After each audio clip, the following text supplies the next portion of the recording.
someone to save. I wanna tell you something new. You drove us both into a wall. I drive away into the night, and I contemplate for a while.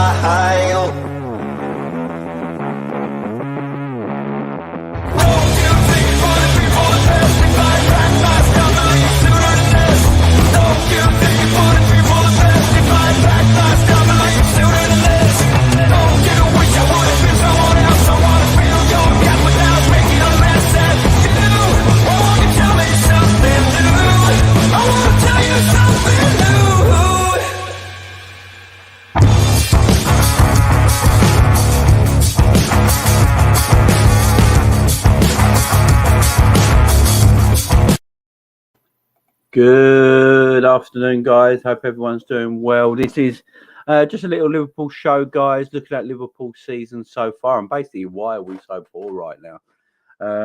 So this is just a little video we're going to be doing this afternoon. Hope everyone's all right. Hope everyone's doing well. Big up to everyone in the chat.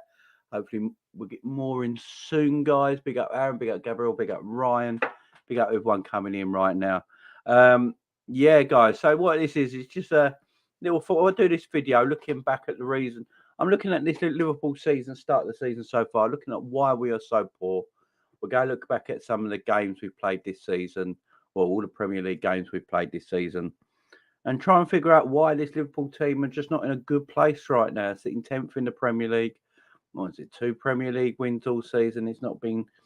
It's been far from what we thought we would get this season from Liverpool Football Club. I had us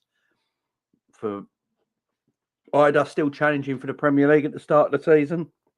I had no reason why we wouldn't. Only like a few weeks before the start of the season started, we were going for the quadruple. We just missed out. We literally missed out on completing football in that season. So, like me and like some others, why did we think we wouldn't go and try and win the Premier League and be in for that as well? And it's just not happened.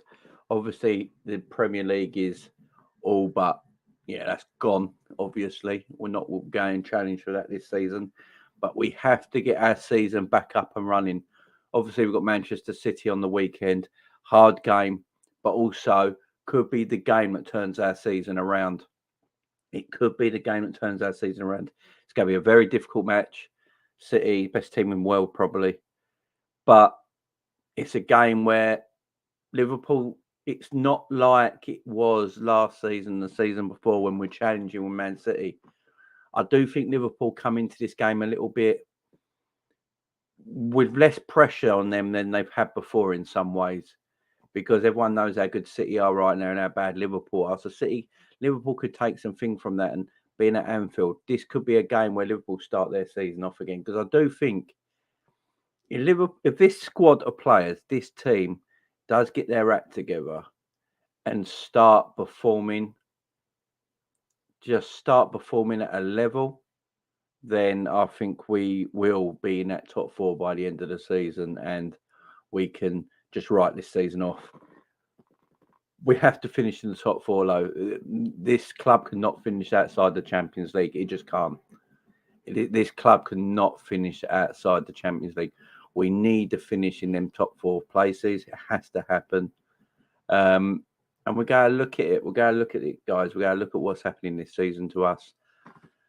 Hopefully, the future is a little bit better going forward, but we will see. Time will tell, guys. Time will definitely tell. Big up, Ryan. How you doing, mate? Yeah, smash the like, subscribe, all the good stuff. Big up, Gabriel. Big up, Aaron. Aaron's putting out burnout from last season's efforts, in my opinion, plus not strengthening midfield. They are 2 probably of the main reasons. No worries, my friend. Big up, Ravi. Liverpool need fresh legs in his squad. It's aging, exactly. Big up. Even with the squad aging, and I agree, the squad is an aging squad now. It does need sorting out, no doubt about it. But I still think with the quality of the players, even though they are aging, we shouldn't be as bad as we are right now. We shouldn't be still as bad as we are right now, and that's my worry. Yeah, Conway, John Moore in the house as well. Hope you're doing good, my friend. We shouldn't be as bad as we are right now. So we're going to look through it, guys, and try and work this out, really. Try and work this out. As you say, we've got Manchester City on the weekend. I'll be doing my preview for that game Saturday night. I'm looking forward to that and try and get the boys on for that Saturday night, and we'll try and have a decent preview to that, similar to the Arsenal preview, hopefully. We'll have a good time with that as well. So I'm looking forward to that. Liverpool got the fixtures Liverpool got coming up. As I said, there's not we play every midweek now till the World Cup. So the games are coming thick and fast, guys. And Liverpool, as I said, in a weird way, this Man City game could be a really good thing for Liverpool. It could be a really good thing for Liverpool, just to the fact that no one expects us to win. I don't expect us to get anything out of this game. We have probably got less pressure going into this game than we've had before. We're 10th, 2 wins in the Premier League. City flying, Haaland up front. Even at Anfield, City going to be strong favourites. It's a game that could kickstart our season. It really could, because obviously on Wednesday, we've got West Ham at home as well on the evening kickoff. And then we're away to Nottingham Forest. Then we're at home to Leeds. So after the City game, in my opinion, we've got 3 games we should win. I know West Ham are in form at the moment, but I fancy us beating West Ham at home in the Wednesday night kickoff. We should be beating Forest away at the City ground. We should be beating Leeds at home as well. These 3 games we should be winning. Even with everyone saying the problems in the team right now, it's aging. We didn't get a midfielder in. The players we got, we shouldn't still be playing this badly, and that's what I'm trying to find out right now. I think it's too easy just to say they're aging and they can't do it no more and they can't run no more and all that sort of stuff. Big up, Andrew. I just don't know if that's completely and utterly true, you know. I think there's something else in it as well, something with it, a mentality thing. The exhaustion could be a point. I think the exhaustion part of it, from what Liverpool tried to do last season, winning the quadruple, might have more to do with it, what's happening right now, than the fact that players are aging and we got an old midfield. Because as I keep saying, Van Dijk might be 30, Matip might be 30, Thiago might be 30, Fabinho might be almost 30. Bobby Firmino might be 31. He's our best player at the moment. You know, Salah just scored the quickest hat-trick in Champions League history. He's 30. I don't think it's all the matter that they're aging as well.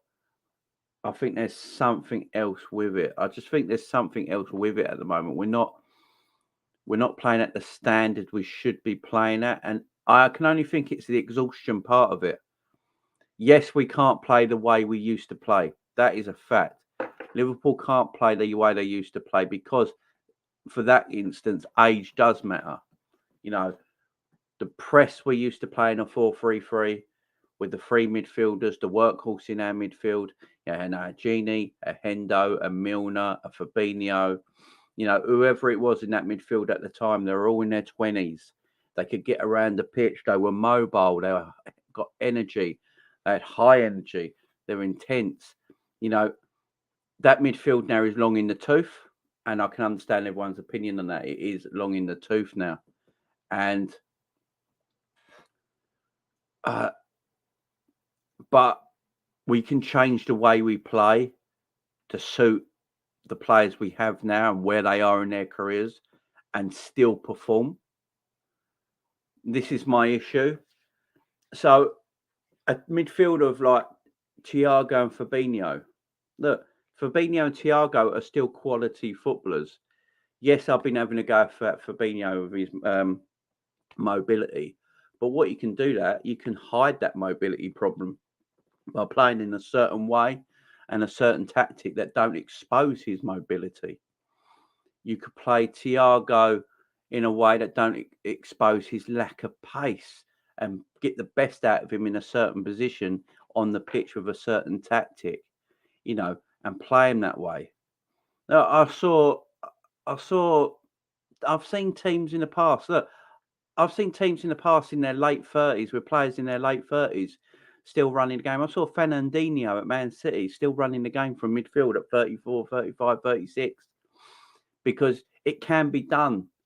You get these players in particular positions on the pitch where you hide their weaknesses, but you show their strengths. And that's what we're doing. At the moment, what we're doing as a football club, we're playing these players like Hendo, Thiago, Fabinho, and Virgil and Matip are getting a bit older, get a bit long in the tooth now.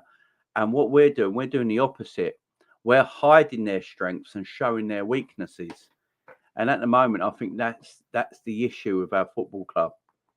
That's the issue of our football club. We're showing the weaknesses and hiding their strengths. We need to do the opposite way around.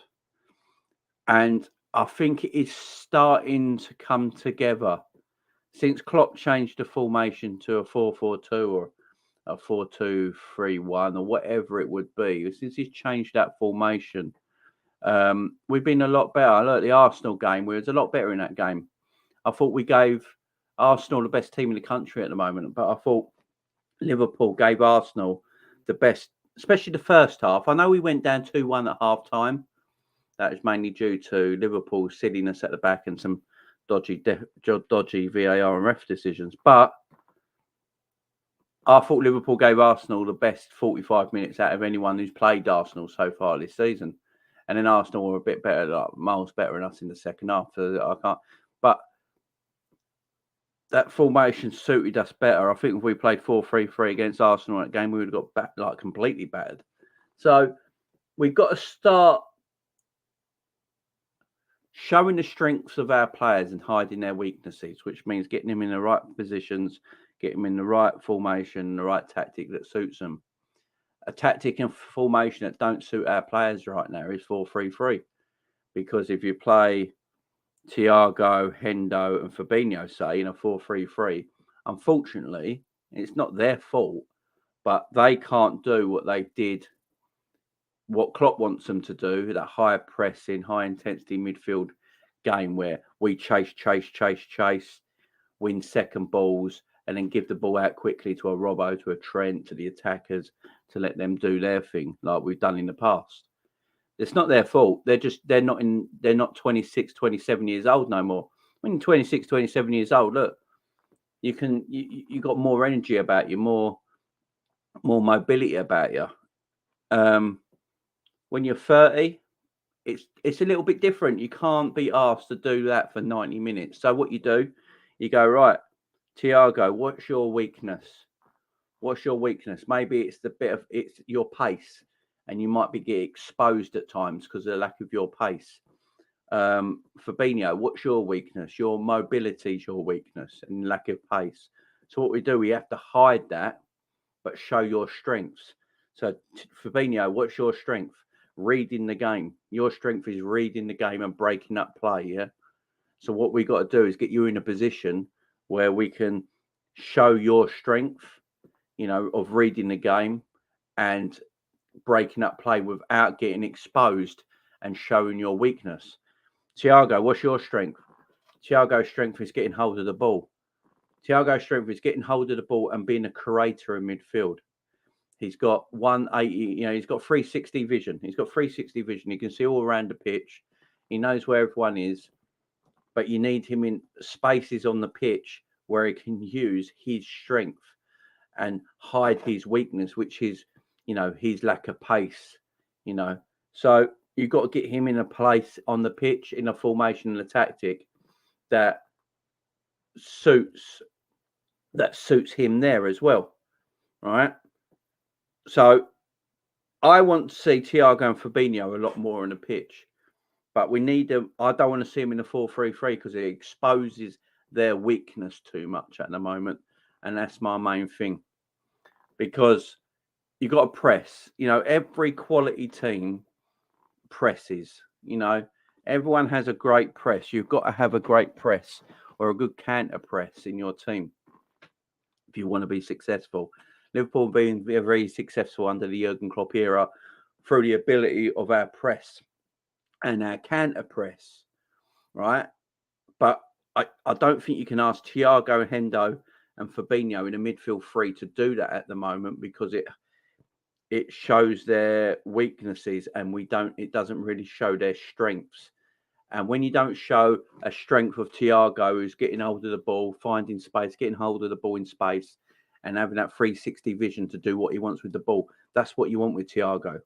You want Fabinho not to get annihilated right in the midfield because of his lack of pace and mobility. So you want to protect him from that, but show him his strengths and put him in a position where he can read the game, win the ball back, and that's what you need.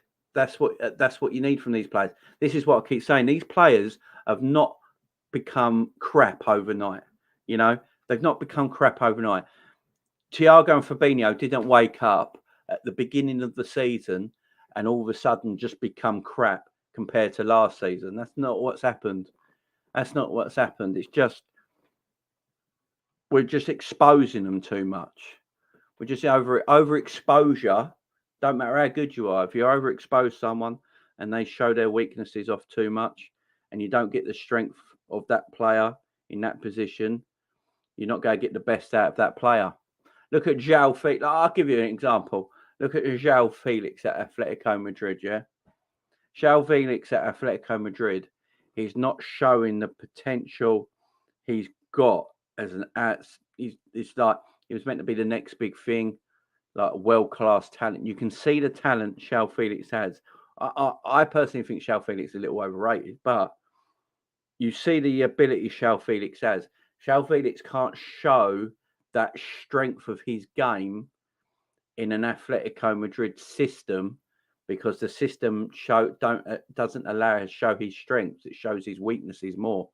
You put João Felix in a Man City team, João Felix, you will see more the strengths of his game more than the weaknesses of his game, and he'll look a better player for it.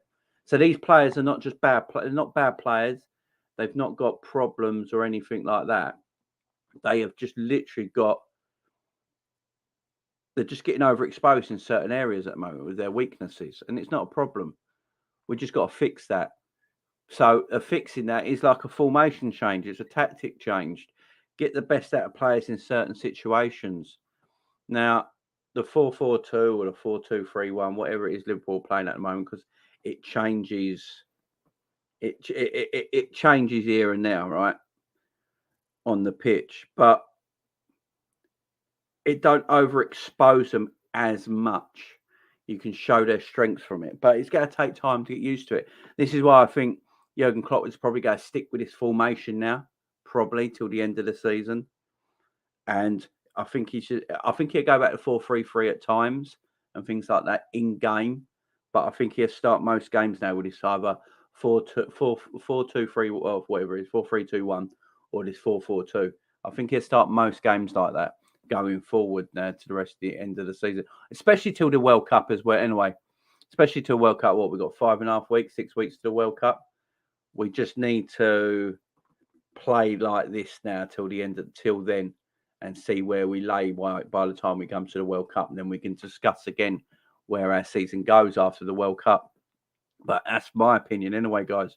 Yes, we need new players in the midfield. By the way, this ain't me trying to say we don't need to buy players in the midfield. We certainly do need to buy players in the midfield. There's no doubt about that. Personally, I think Klopp wants to always play 4-3-3. But I think he knows with the midfield at the moment, he can't do that. So he has to change it.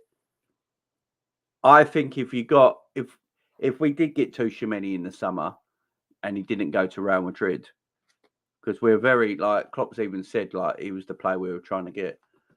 If we did get Tchouaméni in, I think we'd still be playing 4-3-3 now. But at the moment, we didn't get them players. They didn't come in. So we have what we have. And this is what I'm saying. Fabinho and Thiago, these two players especially, didn't wake up on the opening day of the season terrible.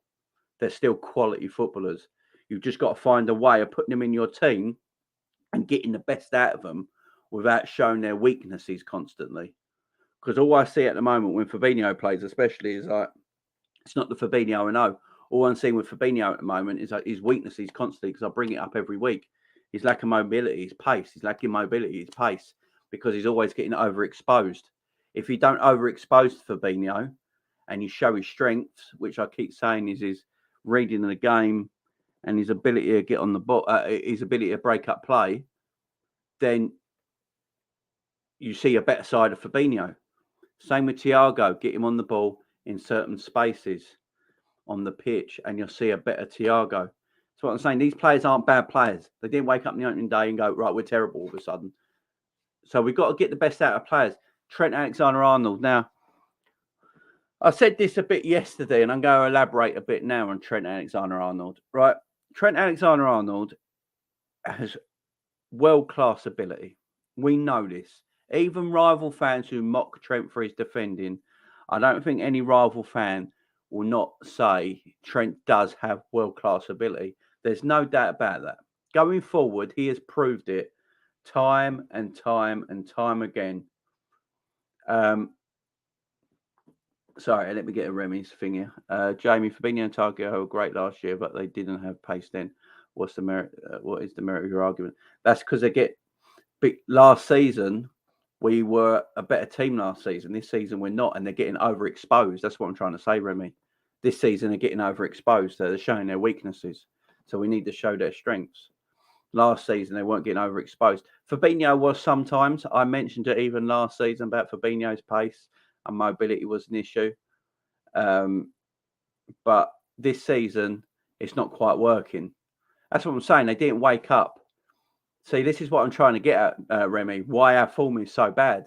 Because they're the same players. And as you're saying, they were all great last season because we almost completed football by winning the quadruple, yeah? So they didn't all wake up on the first game of the season and just become bad. So something's happened. Something's happened in our team. You know, something's going on. Yes, they could be still tired from winning the quadruple. I get that, but I don't know how long that argument can carry on for, because there has been breaks. You know, we had the international break. You know, there has been breaks, and everyone's tired. You know, I just don't think they're tired. They had a summer off. There was no football in the summer. They had time to recharge their batteries and all that.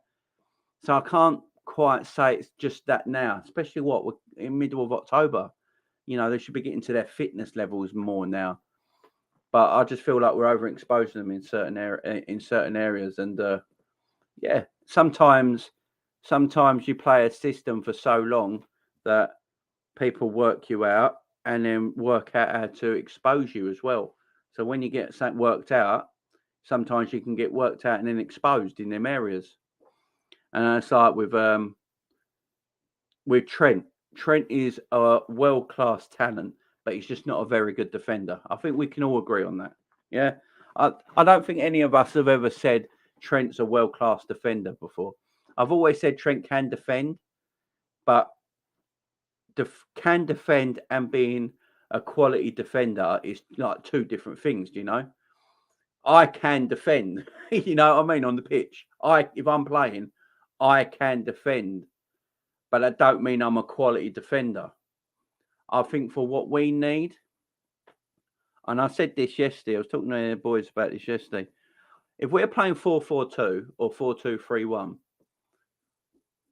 I like Joe Gomez at right back. Some people in the chat might not. Some of you guys might not actually like Joe Gomez at right back. I actually like Joe Gomez at right back. I actually think he performs better at right back than he does at centre back at times. When he's playing at centre back, sometimes he looks exposed, like he's like a deer in the headlights sort of thing. You know, he doesn't read the ball well in the air and things like that. He's not great in the air. For a centre back, Joe Gomez ain't actually that great in the air. He's better on the floor and he's better with physicality, and that physicality and pace he's got, I think, suits him at right back. And we've seen he can deliver a ball. I know Trent's out for a couple of weeks, so it don't matter right now. But even when Trent comes back, I think we should keep Joe Gomez at right back. I really do. I think we should keep Joe Gomez at right back at the moment.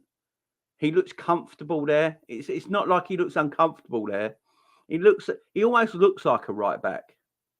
He almost looks like a right back. You know, when you get some centre backs that go over to right back or to left back into the full back areas, and they don't look like a full back. You know, when Jamie Carragher played left back for Liverpool under Gerald Houllier, I think we had Hippier and Honcho at centre back, Marcus Babbel at right back, and Jamie Carragher played left back. Jamie Carragher was fantastic as a left back because he was a defender. Jamie Carragher knew how to defend. He was just a defender. Terrible going forward, but he was a defender at first. You know, you couldn't get past the man. And he made himself actually look like a fullback. But then when Benitez came along and put him in the centre-back role, he looked an even better player. But Jamie Carragher is a defender at heart. Joe Gomez is a defender at heart. Joe Gomez is definitely a defender. Trent's not a defender. Trent has too many attacking qualities that actually call himself a defender, in my opinion. I don't think you can call Trent a defender. I think personally, Trent's a right-sided midfield footballer. When I look at the way Trent wants to play, when I watch how Trent plays, even since he's been playing for Liverpool as a right-back all this time, you go when Trent got into the team first of all, and we played at right back. Yeah, he played at right back at 19 when he came in for Nathaniel Klein. He always just looked like a right midfielder playing right back, if that made sense. So I always looked at him. And I think because Virgil was in the peak of his powers, Alisson is still in the peak of his powers. You know, Matip was great. You know, and you had Robbo on the left. I think it just worked beautifully. And the midfield was never exposed. You know, Gino Wijnaldum was just up and down that pitch for 90 minutes. Henderson, because he was in his 20s, he was up and down that pitch for 90 minutes. You know, and Fabinho could just sit there and nothing was exposed. We broke everything down in midfield. It never got to the defence. The odd time the back four had to deal with something, they dealt with it beautifully. But most of the time, our midfield broke everything down, controlled the game. So the defenders, our back four never really got exposed like it is right now. And that's why Trent's getting a bit in trouble. Trent has always been like this. Trent has been like this since we had him as a 19-year-old. The difference is then, Trent, we had a midfield that broke everything down. The ball never got to the defenders. We won everything in the midfield. We controlled games in the midfield. Look at our defensive record when we won the Champions League and Premier League. It was tremendous. We had one of the best defences in Europe. And that's because our midfield controlled games. Our midfield completely controlled games. We never let the ball get to the back four. They never had to defend, really, because we controlled the game in midfield. So Trent never really got overexposed. What's happening right now? We're not controlling football games in midfield. So our defence is getting exposed.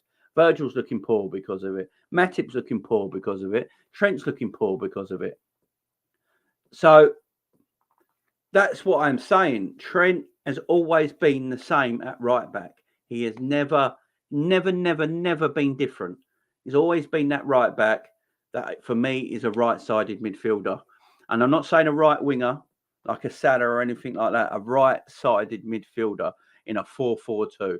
I think if you play 4-4-2, I don't see no problem playing Trent as the right-sided midfielder and playing Joe Gomez for the rest of the season as the fullback.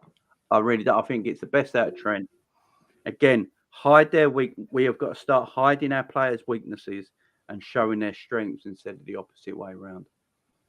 You all right, Cav? How are you, mate? Hello, mate. Yeah, I'm well. I'm all right. It's Friday, isn't it? So good vibes. Friday training. Yeah, I ain't got a crunchy bar. I need a crunchy. It's Friday, isn't it? How are you? All right? Yeah, I'm all right, mate. I had about 2 hours sleep and I'm ready to go. That's why the Lucas lays out. Not a sponsor.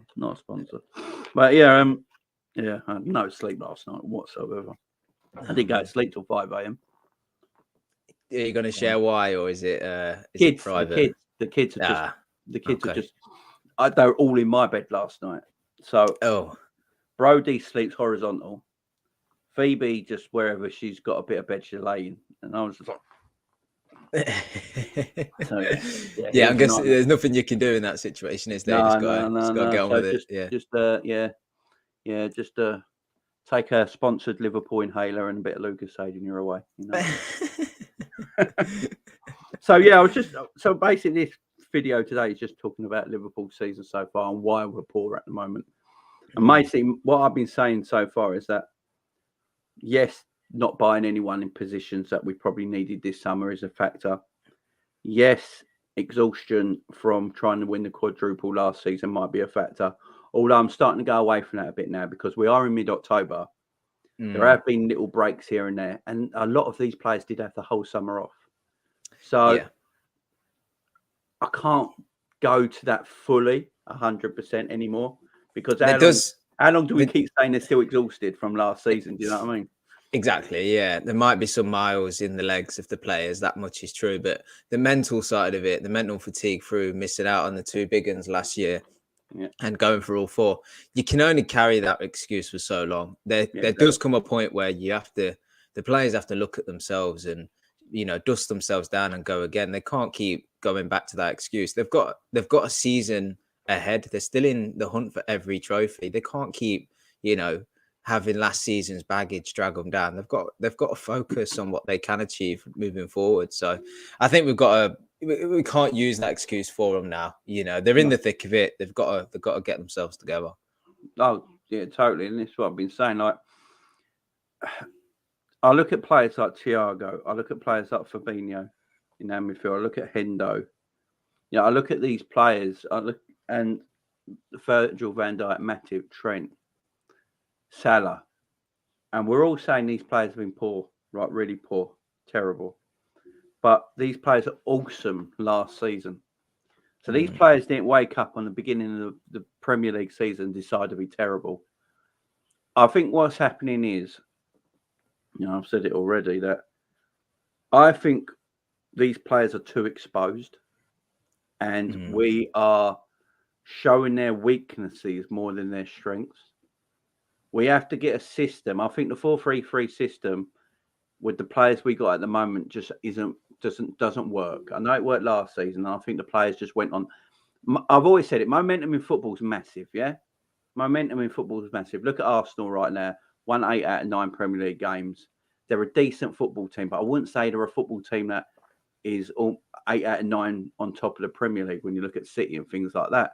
But momentum is massive. Look at Leicester City. Momentum just carried them to the Premier League title.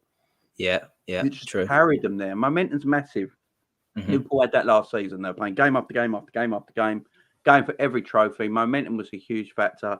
You win a trophy in February, gives you hunger to win more, and you carry on. And that's cool.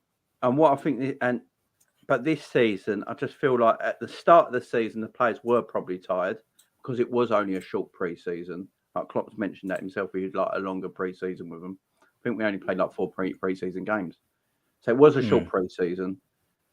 They did have the summer off because of no competitions, thankfully. But now I think the players in the system Klopp started with, he just went with 4-3-3 because it's like it worked last season, it worked the year before, it worked the year before, it worked the year before.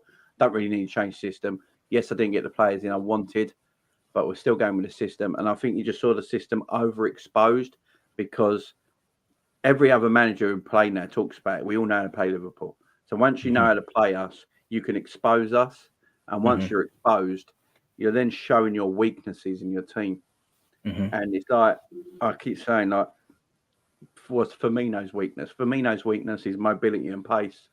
So we have to find a place in the team where his weakness is not a factor. We show his strengths, which is reading the game and winning the ball back in the midfield. So you got to get him in a position where that strength counts, and you hide his weakness. Thiago, his weakness is his pace. He's got 0 pace. Get him back, and that's why he commits a lot of fouls because of his pace. What's his strengths? Getting on the ball, having 360 vision to do whatever he wants with a ball in world football. Like, he can do anything with it he wants.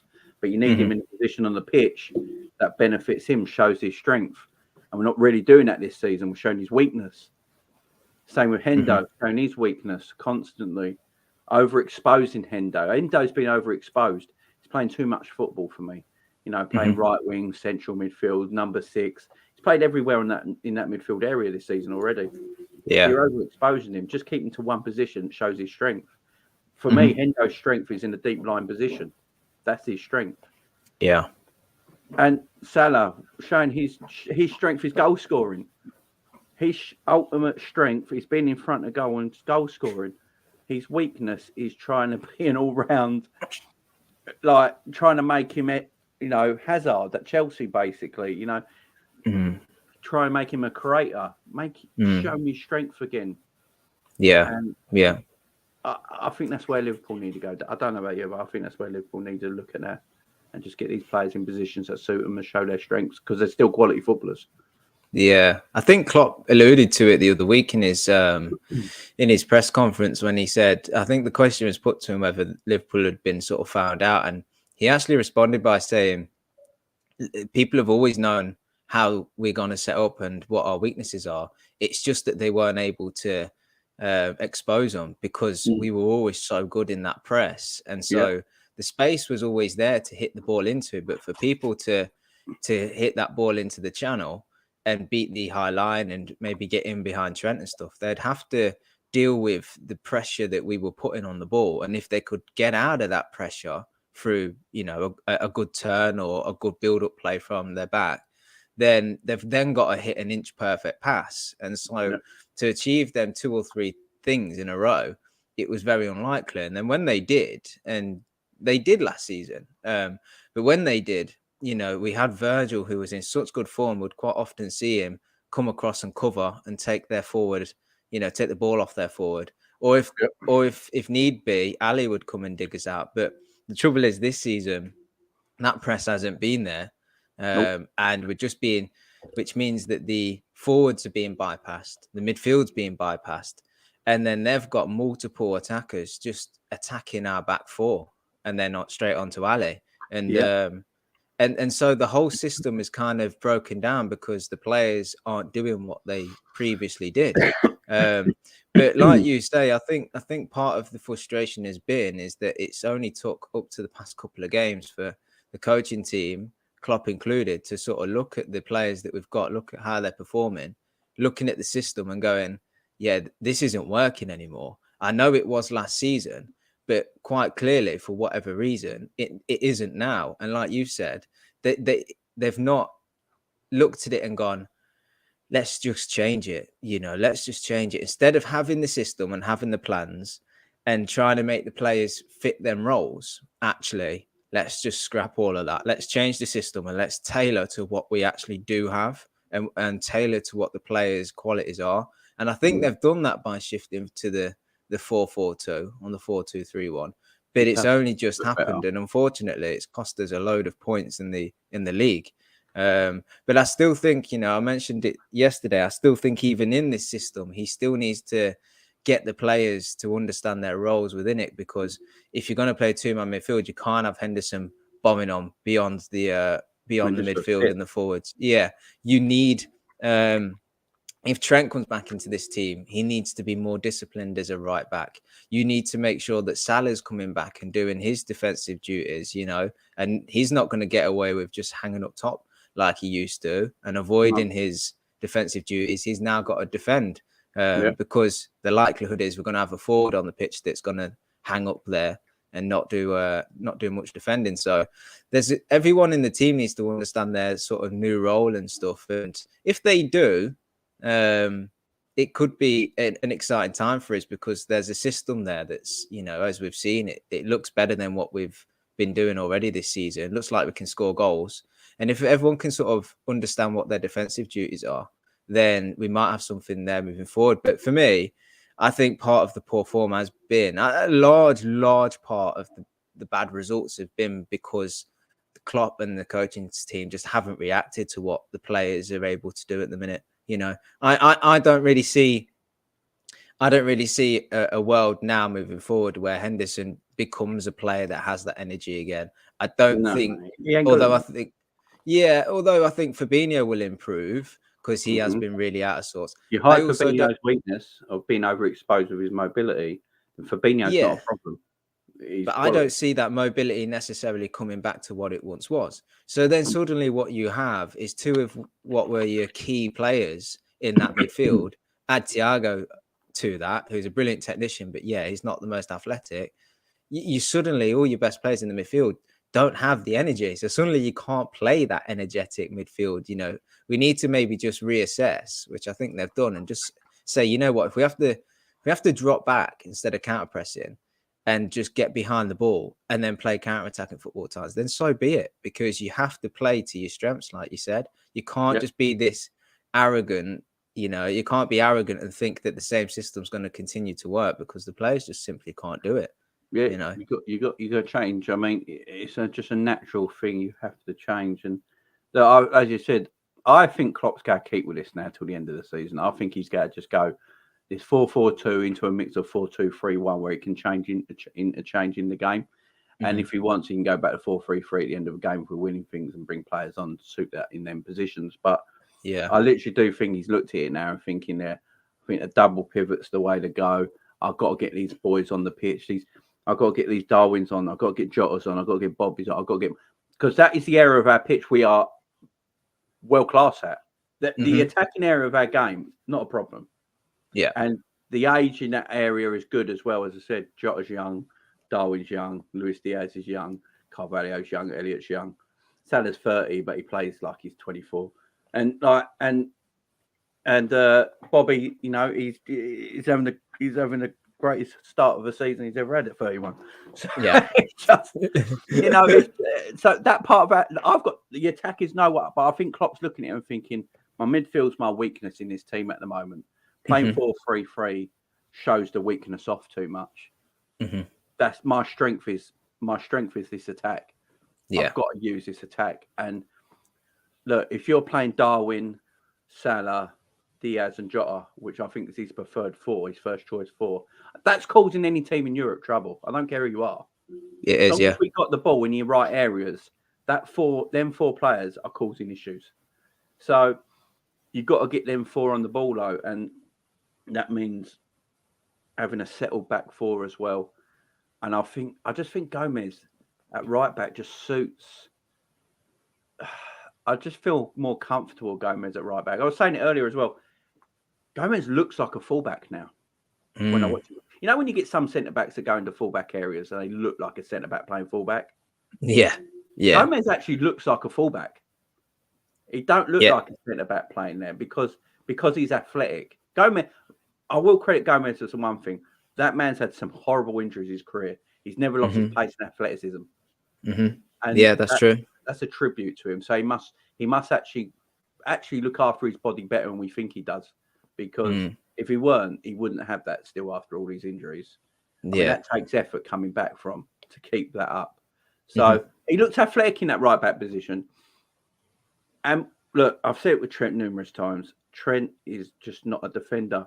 Well, it was when he played there since he was 19-year-old as Nathaniel Klein's replacement. I think you said this, Cav, a few shows back. Liverpool controlled games with their midfield. The defence was never a question because no one could get to the defence because our midfield controlled every game. We would outrun everyone. Genie would outrun everyone. Hendo would outrun everyone. Fabinho, Keita, when he was fit, was outrunning people. Even Milner was, in that midfield area. We were controlling the midfield. Mane was a great defender. Salah, they're great defenders as well as forwards pressing from the front. No one got to our back four, so Trent was never exposed. And you always saw when he was, even at 19, 20, 21, even when he did make the mistakes he's making now. I've always said it. You watch Trent play, he looks like a right-sided midfielder playing right back. That's why I've always said it. And I think I just look at Gomez and think he looks like a fullback. He looks more comfortable in that area at the moment than he does centre back, because sometimes when Gomez being a centre back, he's not actually that great in the air. Loses the flight of the ball. He loses the flight of the ball all the time, and he hasn't really got an impressive jump either, has he? He's not got a good leap. When he played a few games last season, he kind of built confidence, and he was getting to a point where he was becoming a bit of a leader at the back. But then he got injured, and it kind of stunted that again. So every time he comes back into the team, he's always a bit. I don't know I wouldn't say he doubts himself, but there's always this anxiety around him that you just think he's gonna just make one silly mistake, and then it's gonna like snowball for him, because once he makes a mistake, he just kind of loses his head a little bit and he doesn't back himself. And I think like that's just because of the lack of games and minutes he's played. But I agree with you. Like he does look like a really solid right back, and them flaws that he has, in his game, he can make them at right back, but they won't be so detrimental to the team because they'll be further out wide, and you'll have an extra centre back to come in and maybe rectify that mistake if there's a ball played, over his head or mistimed a header or something like that. But for me, I agree with you. I kind of put him down as more of a right back than a centre back now, because he's actually played really well at right back. And I know he's not played in the toughest of fixtures yet. All the games that he has played right back has usually been against, like, I think he played Norwich last season and a couple of Trent was getting exposed against these same teams in that position. Well, that much is true.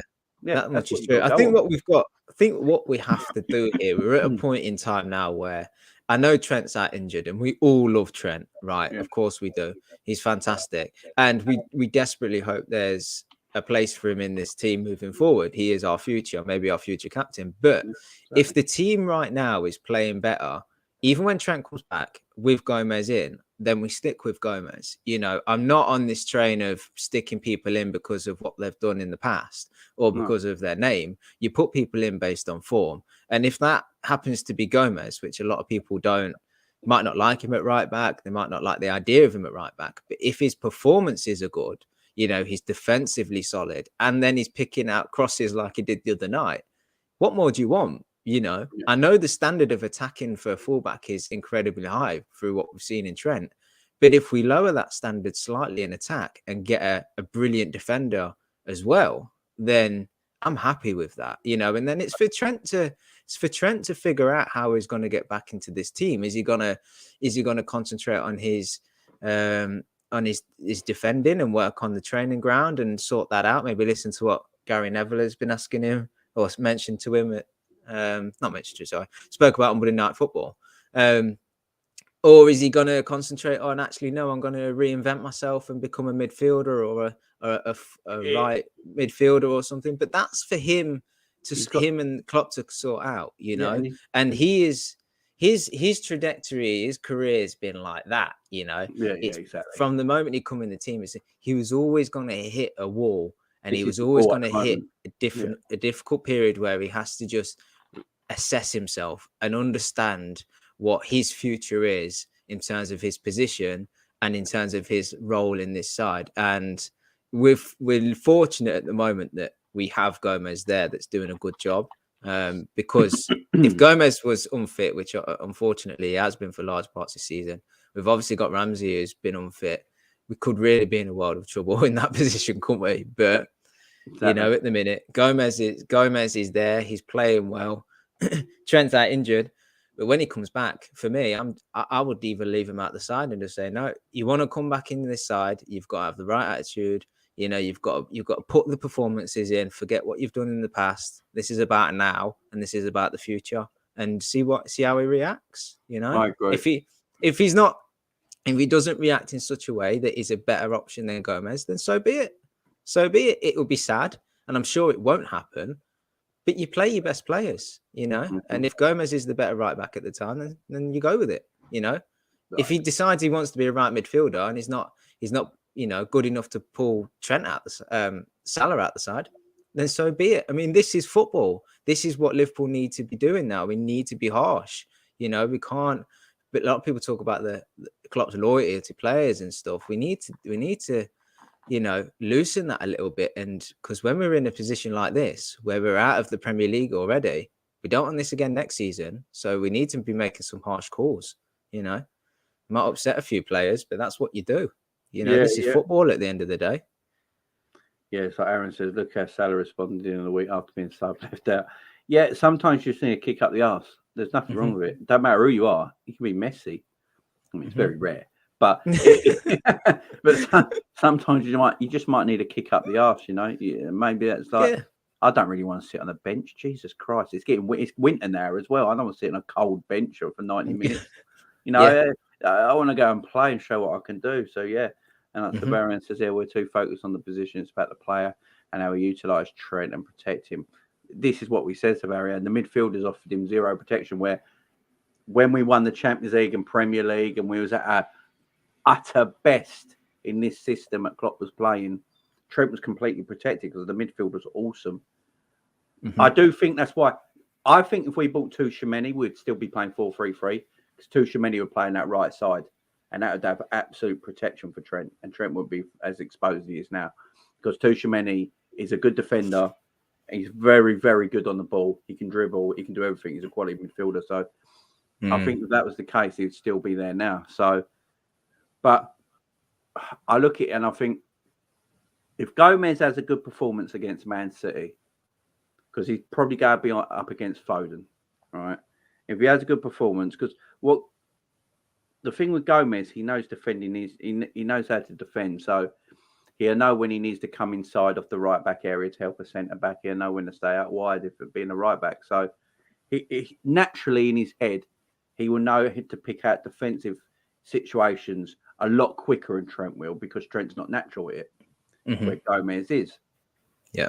If Gomez has a good performance against Foden, even if we lose to Man City, but Gomez has had a decent performance, and nothing was his fault for the goals. It's just Man City were better. And then we got West Ham at home after that, and then Nottingham Forest and Leeds. They're in that 3 Premier League games. Yeah. Gomez stays in, as you said. Exactly. Trent. I've been saying it as well. I think Klopp hanging him out to dry a little bit with all that. I think Klopp should have let him come out the spotlight a bit because the problem was that after every game, Liverpool conceded. There weren't a man or woman alive that weren't just saying it was Trent's fault, even when it weren't. So it's just a way. I think it's got to do Trent good to be out the team. Yeah. If he's out for 2 weeks of injury, that takes him to the Forest game anyway, probably. So I just keep him out. If Gomez is in form, why should he come out? This is exactly. If he's in form and he's looking decent at right back, we look more defensively sound in that area. And look, as we've seen the other night, Gomez can deliver a ball. He's not incapable, but he's not Trent, obviously. But the thing with Trent, though, the problem I have with everything, Trent, and it all comes down to this as well with Trent. Trent has world-class ability. And there's not many players like him that has the ability on his right foot he has on the pitch. Yeah. And so I like Gomez as a right back. I've been saying, we're playing 4-4-2. I can see a time when you just go, right, instead of playing Harvey Elliott at right side in midfield today, let's give Trent a go. Let's play Trent there in front of Joe Gomez. Joe Gomez will probably be like, good, I ain't got to run forward. I can just defend, which suits him better. And Trent, all Trent's got to do is cover. But you can get him in areas of the pitch where he can stay wide and still have, everything in front of him. He's not going to be playing right wing like Salah. He's going to play on that right side, just a little more higher up than he would play if he's a fullback. I mean, if he was playing a three at the back and he played as a wing back, I can see Trent playing a wing back. So I can't see why he couldn't play on the right side of a 4-4-2. So he definitely can. He definitely can. Yeah, but you are right. I mean, if we play them next 4 fixtures, it looks like Trent's going to miss, and Gomez plays well. And let's face it, if Gomez plays well, it means we're probably going to win these games because the biggest flaw or the biggest weakness we have at the minute is that right hand side. It sounds a bit extreme to say, but if we can just solve that problem, we could pick up results. I just saw this and this made me laugh. Is that the Prime Minister's number 2? The one who came up with the mini budget? It is, ain't it? Is that his name? I can't pronounce his name. I'm not too sure. I think it is. Trudon. Is that the one? He was sacked before Rodgers. Well, that's because they're trying to get her out, ain't they? So this country's in a shit up. This country's in a shit. Yeah. And if you suck Tory, it's all your fault. So fuck you.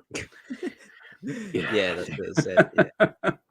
Go on. But like I say, if Gomez plays the next 4 fixtures and he solves that right back problem defensively, say he offers nothing in attack, but he sorts that defense out, helps out that defense, and then I think we win. I think we win them games because we're so good going forward, and we've solved that blatantly obvious issue we've got in our team and defensively. And then you look at it when Trent comes back and you kind of think about that fifth, maybe sixth fixture ahead. You think, why would I pull out Gomez? The only reason I would probably pull him out is maybe his fitness, because look, he is a bit of a injury concern even still, isn't he? But certainly based on form, He's been going all season in and out. Yeah. And that the thing is with Trent, when he come into this team, he was obviously a local lad and he was fucking high octane, weren't he? And he was getting up and down the pitch, he was doing everything, and we thought he's fantastic. And I don't think it's unfair to say that he's kind of resting on his laurels a little bit at the minute. And he's sort of, he's come out and he said, "Oh, I play the game, not the position. I don't want to be limited and stuff." And I'm a bit like, I was going to say about this Trent quote. What did you make from that Trent quote? I understand what he's getting at, but I think this is what happens when players get a right back, does he? Well, it could be that, but I think this is what it's the sort of thing that people say when they've reached a real high level in the game. Is they start to think that they're better than their position, or they think they're not better than they are, but they think they see the game so differently. But football is still a very simple game. There's 11 people on the pitch, and there's 11 positions to fill. And if you feel, I know fullbacks can go into midfield. We see that quite a lot, or we have like inside forwards now and all of this. But it's very simple. If you play in a position in that defense, you have to do a certain amount of defending, and you still have to track back and have high energy and all of this, get up and down the pitch.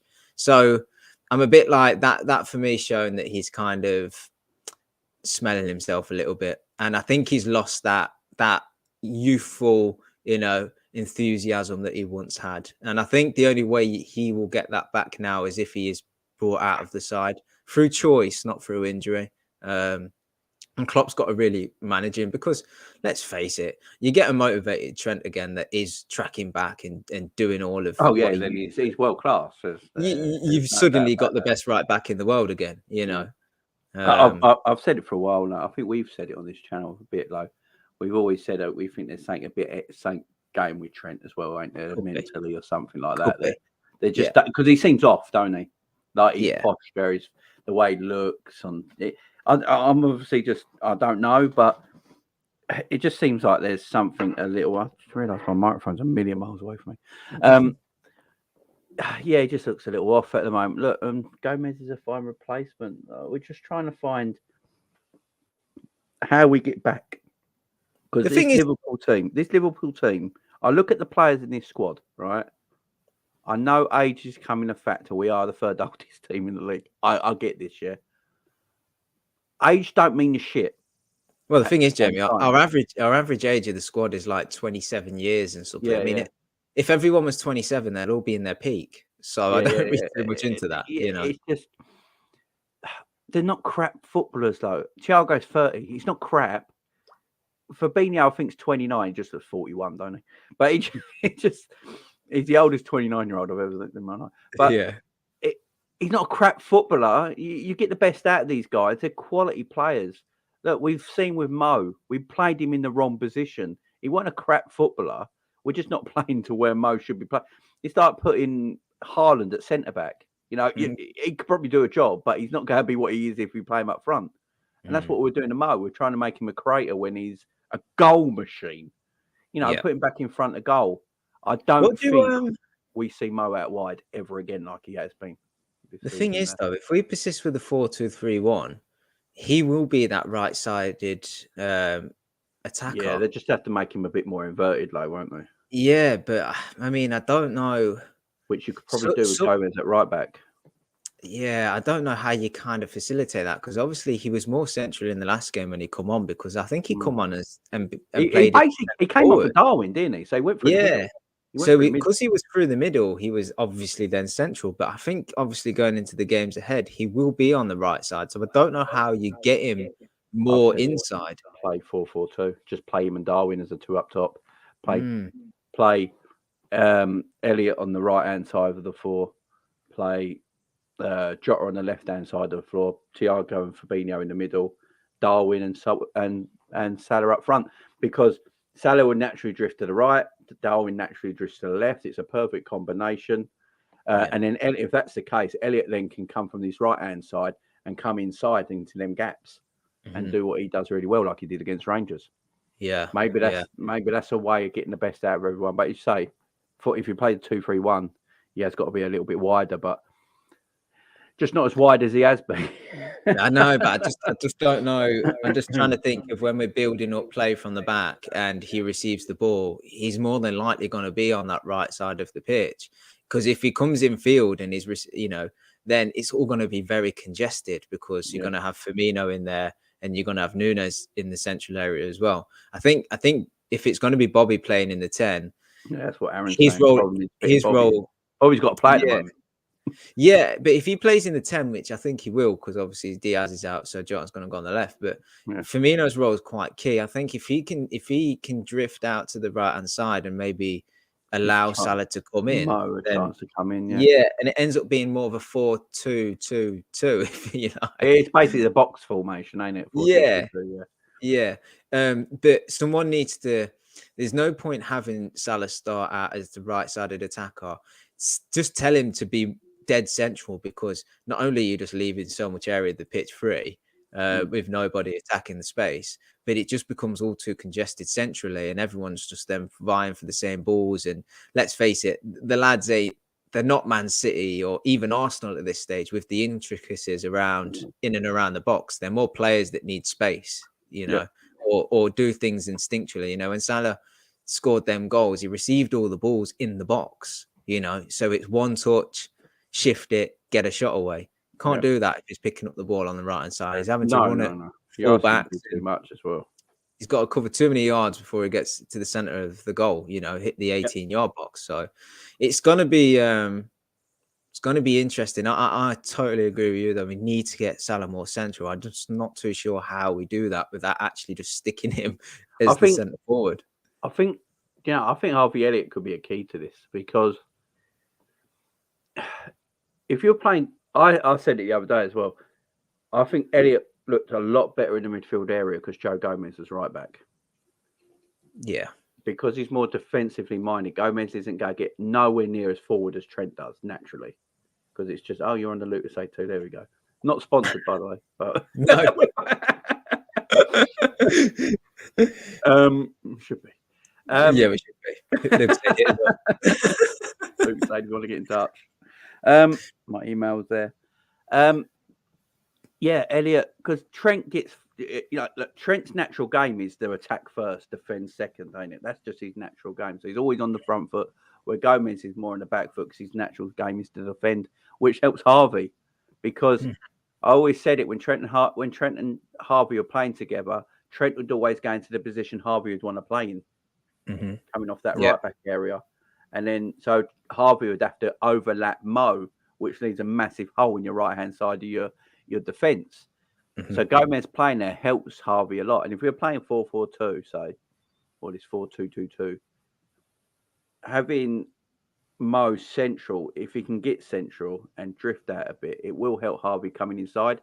If Harvey's playing on the right, it allows Mo to drift inside at the same time as well. So maybe we might see more Harvey playing on the right-hand side. It's going to be interesting. I don't think it'll be against Man City. I think that Man City is going to go Fabinho and Thiago in the middle. I think it's going to go the top, the four boys up top, and just go, look, it's Man City. We probably ain't going to get anything out of this. We're not in the form they're in at the moment. That's hurt them. Because I've seen this Man City team play. You can get at them.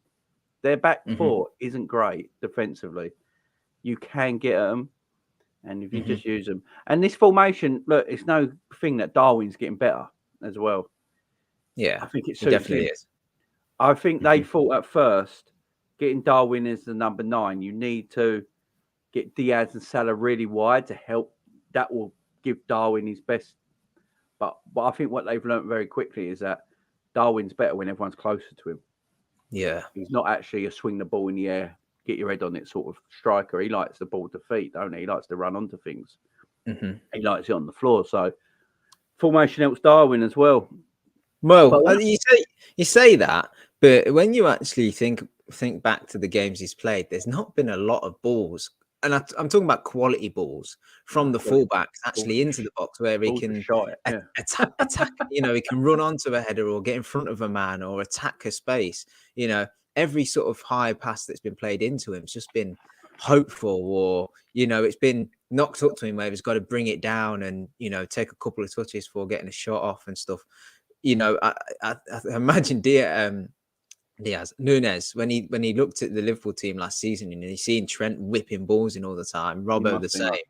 He must be thinking, Jesus, I'd love to go there because I could just attack these spaces in the 6-yard box and I'll get no end of goals. It all went shit. Yeah, and he's turned up and then he doesn't get any kind of service. He's only just getting the service now, which exactly. But the service he is getting is that ball played in behind. Yeah. I mean, I've mentioned before, I'd like to see people actually play it more often and earlier as well.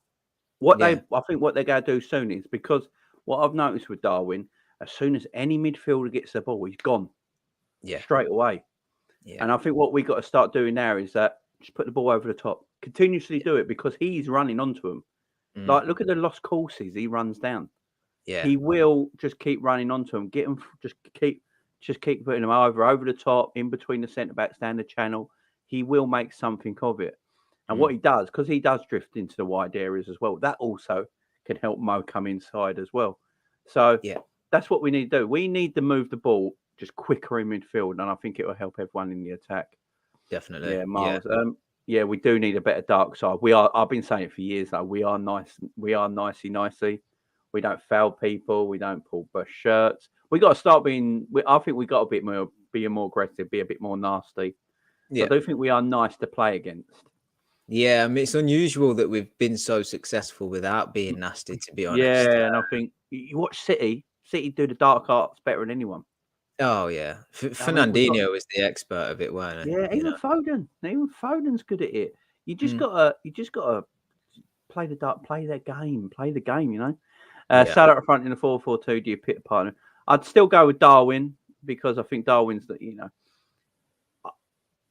I actually think Bobby's actually quite good coming off the bench at the moment. At times, he looks like, he comes off the bench and he looks up for it. He looks like he's got, but against City, I don't think Carvalho will play. I think Bobby will play the 10. Yeah, Bobby 10 on left. I mean, what do you put Bobby's form down to? Because for me, it's a real surprise that he's actually playing. Contract. Well, I don't think Bobby wants to leave Liverpool. I seriously don't think Bobby wants. I've heard him speak many times. His family is so settled in Liverpool. Yeah. I mean, I think 2 of his kids were actually born while he's been in Liverpool. So this is their home. Mm-hmm. He's settled. I don't think. I think if you could ask Bobby, do you want to retire at Liverpool? I think he'd be happy to. But I think he wants to play football still. I don't think he wants to be 31, 32 and only playing like 12 games a season. Yeah. I think that's a waste to his quality. He's still a very good footballer. Yeah, I really hope this is the case, that just playing that number 10 role just suits him so much better. I think the fact that, when he was playing the 9, he always had 2 centre-backs that would either, one would go with him when he drops deep, or just let him drift and he was coming way too deep in midfield, and then midfielders were picking him up. But as 2 centre-backs, or even 3 centre-backs, depending on who we're playing, they always knew they had Bobby to play against, and they always knew what his threat was. And I think now you can see that he's dropping in midfield, but then Nunez is still occupying the defenders, and Jota and Diaz on the left are occupying midfield, and Salah is as well. So he's actually just given that license to sort of roam, and no one's really picking him up. Yeah. And then obviously when the formations helped him as well. Yeah, and when he's picking the ball up, he's then suddenly not just got what he would do previously, would pick the ball up and he would turn, and then he would either see Mane running in or is he Salah running in, and he would try to link up. But now actually he's got them 2 guys out wide. He's got Nunez in front of him. He can play it back to midfield. He's got so many more options and time on the ball.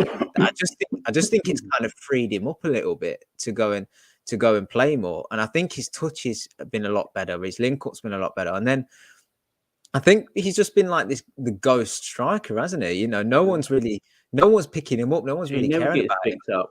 I don't think he's ever since he's played for Liverpool, I don't think defenders ever pick him up. He's very hard to, because he's not in that natural position, is he?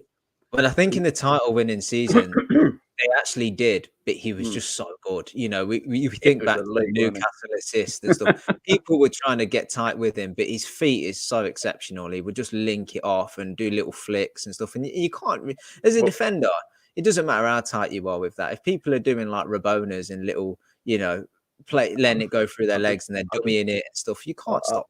I love Bobby. There's saying when Bobby's got his touch and he's feeling it, I just think he's superb. Yeah, when Bobby's got his touch and he's feeling it, I don't think there's anyone better in our actual squad than Bobby in that sort of position.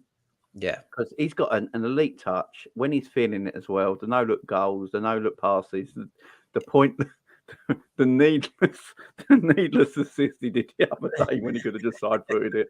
But that's Bobby. That's what he's about. That's what I want him to do.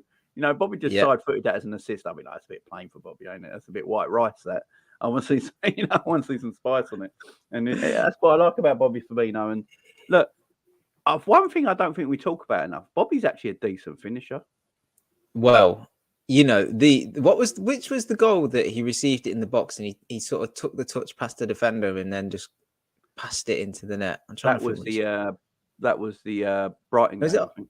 Was it Brighton? Yeah. And that kind of finish. On his arse, didn't he? And that kind of finish. I'm like, yeah, Bobby can do that. You know, it's instinctual, but he's got such good awareness around him to take that touch away and then just pass it in. We've seen it against Arsenal a couple of times, didn't we? Where he's just put 2 or 3 defenders on the Ross. But the finishes that really surprised me recently was the Newcastle one, and then obviously the Rangers one, where he sort of ran onto the ball and then just passed it into the bottom corner of the net. And I'm like, the only other time I can really recall this, I mean, Bobby scored no end of goals, so I really should, but I can remember the PSG goal that he scored when he come on as a sub, and he kind of picked the ball up and rifled it into the bottom corner. And I'm just like, I never assign that kind of finish to Bobby, but it's something that he's been doing in the past few games that's really surprised me, you know. And if we can keep that up, he's certainly going to get into the positions to be able to, you know, take that shot on. So guy could end up with a frigging top goal scorer at this rate. I mean, he's got 8 in 12. Saying that, I think Salah's got 8 in 12 now as well. Which, apart from the hat trick, I don't remember him scoring, but he's apparently got 8 in 12. Apparently he's got 8 in 12. That's the thing with Mo. Mo's goals just creep up on you, and before you know it, he's got 20 goals again. That's the mad thing about Mo Salah. That 8 in 12. I don't know what Jota's got, but if Bobby's got 8 in 12, Salah's got 8 in 12. Nunez has got he's got a couple now and then 4. Yeah. I don't know. Jota's not scored this season, I don't think, has he yet? No, but he's got like 5 assists already. Yeah, I mean, them statistics for your front four, you think surely we're top of the league. And that's the thing. Forwards, no problem. Our attacking line, we score goals.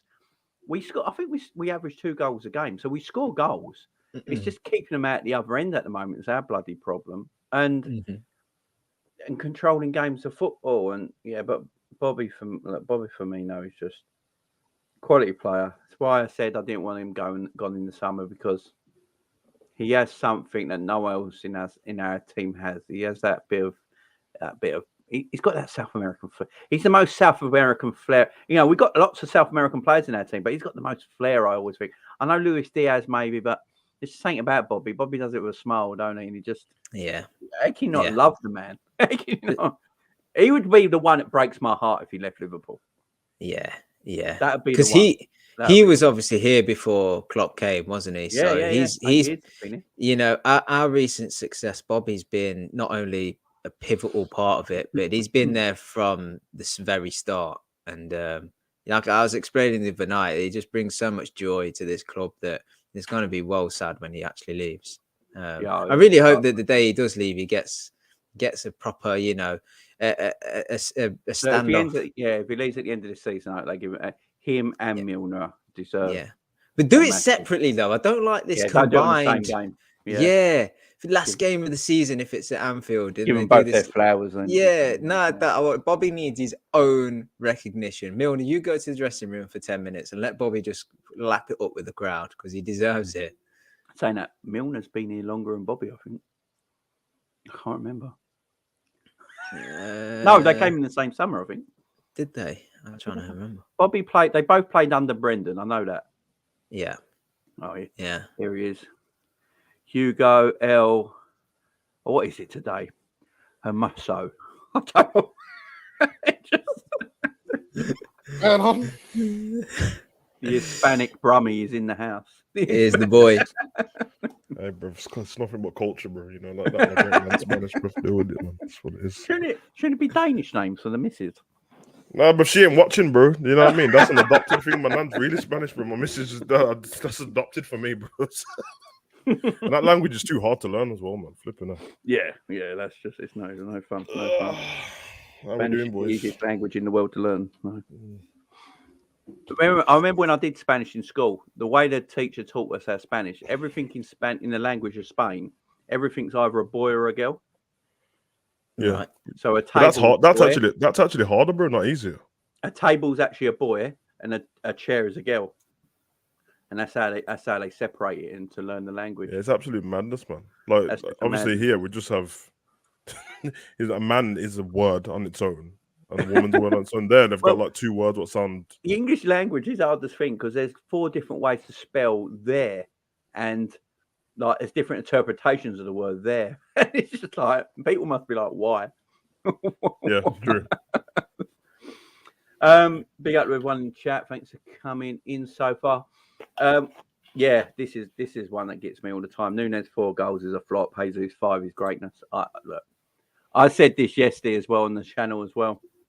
I think Cav was with me when I said it. Everyone, when we had Bobby in the team, when we got Bobby and he said, we always said Bobby's more than goals, what he does for our football club. All right. Because everyone's coming at Jesus at Arsenal fans at the moment saying, well, you know, he's got less goals than Bobby this season. You know, you're all saying he's great and great. Oh, yeah, but he does more for us than just score goals, yeah? That's what you're hearing now. And we've been telling people... He does loads for Arsenal leaders. How many years have we all been saying, and that's what Bobby does? And everyone goes, well, he's a number 9. He should do more than just score goals. All of a sudden now, everyone else's striker who does more for the team than just score goals is, oh, that's what he does. He makes the whole team better. Martinelli and Saka wouldn't be as good if it weren't for Jesus. Because we're successful, that's why. People always do that when you're winning stuff. Yeah. And when Man City didn't have a striker, right, and they was playing De Bruyne and Foden as like the false 9, and they were like, yeah, but he facilitates so much. I'm like, yeah, you might call our player a striker, but he facilitates so much. And now for Jesus, he is a striker and he facilitates so much. There's just 3 different arguments there for different teams. It's just whatever spin they want to pull on it, you know. He's trying to channel Spanish now, bro. Yeah, everyone's like, that's it. You're just getting Hispanic now. Right. Richarlison or Bobby? Who are you having? Don't start me off with that guy, bro. I hate Richarlison, bro. Bro, it's not even an Everton thing. Like, this is, oh my God. Because even some Spurs fans I know are saying Bobby Firmino's a far better player than Richarlison. Richarlison, he has to be up there with the most overrated of all time, bro. He is. Oh no, man. Rarely see anything from him. Is he one of the worst Brazilian attackers ever? That is like at a high level because let's face it, he does play for Brazil, and he plays for a big team in the biggest league in the world. Googling. And no, I was replying to the chat, and I don't get the Richarlison thing. I don't know what he does. That's tremendous. Bro, Fred who used to be up front for Brazil's better than Richarlison, bro. Oh, that's the one 100%. With the pro. Yeah, it's 100%. He's got one of Brazil's best goal scoring records, bro. Only behind Neymar, I think. So. Yeah, Brazil. I grew up with Brazil. I grew up with their attack of Romario and Bebeto. First off, just amazing. Romario was the best toe punter of any goal ever. He just toe punted everything. And they were tiny as well. Do you remember them? They were both only like 5'5", and they won everything. They were tremendous.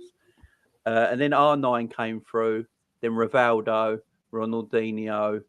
It was just, do you remember the team that won the World Cup with Ronaldo, R9, Rivaldo, and Ronaldinho was the front 3? I mean, 2002 World Cup. Yeah, so it's just give them the trophy, isn't it? Wow. And now, absolutely lethal.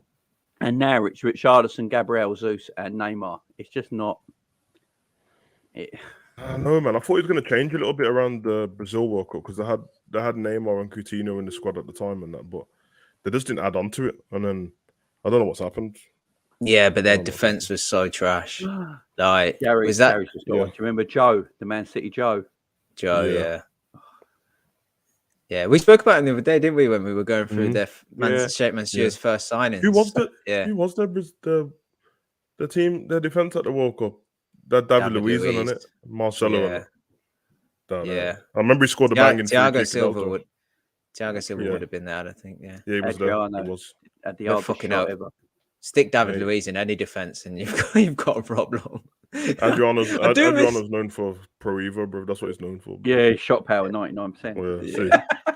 That's what he's known for, bro. It's just a fact, man. And what? Oh, I know the other one. Hulk. Remember Hulk? Hulk, yeah. Hulk's way better than Richarlison. Richarlison's terrible, man.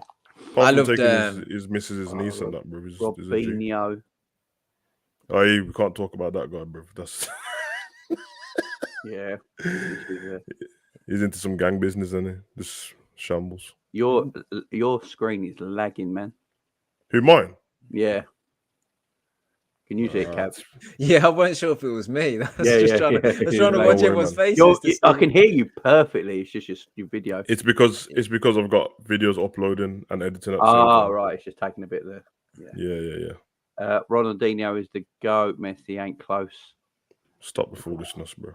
I mean, it's close. No, it's You can't say it's not. Don't get me wrong. Ronaldinho was tremendous. Absolute. What he did on the ball is amazing. But I just don't know. bro. Messi's great. But Messi's the best. Messi's the greatest, and I'll fight anyone that says different. Messi at You see 35 now is bro. probably the best player in the world at the moment. I'm telling you, bro. Messi. You see my tweet the other day, bro. When I sent that tweet about Messi, Ronaldinho is my favorite. I prefer I love Ronaldinho over Ronaldinho. Messi. Tremendous football. He's my favorite, but Messi's better. He's the best player I've ever seen, bro. And At what you need to be 35, talking is Pele don't come close to him.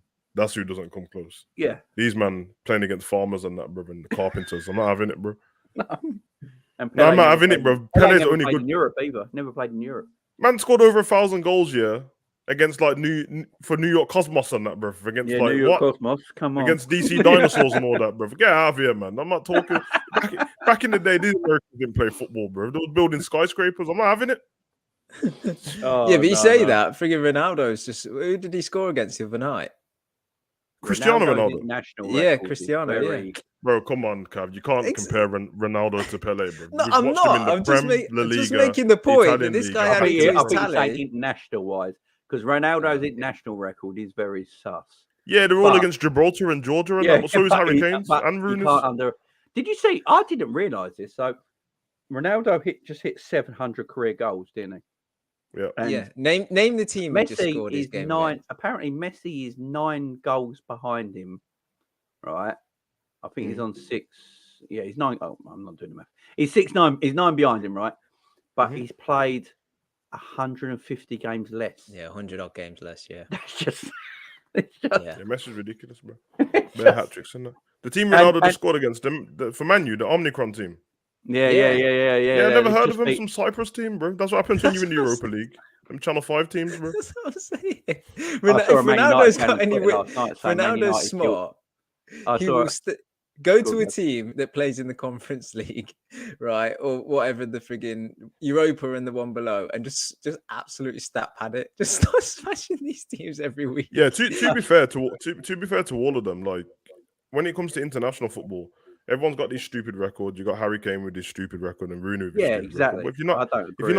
if you're not scoring in the tournament, like that's when it matters. When you get into that tournament, the World Cup tournament, R9's got loads of goals in the World Cup. Close has got loads of goals. Messi, Cristiano Ronaldo, Pele, and Maradona. But outside of that, when it comes to the league, I'm not having Pele in the league at all, bro. And I think he's amazing, but nah, we're not having that. Maradona way better than him when it comes to the league. He played in South America and North America in his club career. Yeah, I'll come for all these old man. George Best is overrated, and so is Gaza. I said it. I don't care, bro. George Best. These British people with the George Best thing needs to give it a rest, bro. He was all right. Jesus Christ, man. John has just jumped out of his window. Flipping George Best, bro. I'll give you the with Gascoigne. I've been saying it for a long time that I thought Gascoigne quality footballer, but I've always said the best British player of his generation was Stevie G. over Gaza. I believe so. Bro. Gerrard will never get, because Gerrard never won the Premier League as a footballer. Apparently, he's a bum. Which Mate, Gaza is Mason Mount now, bro. I'm not having it. He is, bro. And Mason Mount's dope, but that's it, man. That's where it stops. Right, you've had your breakfast today. Now you are coming. Yeah, bro. Don't care, bro.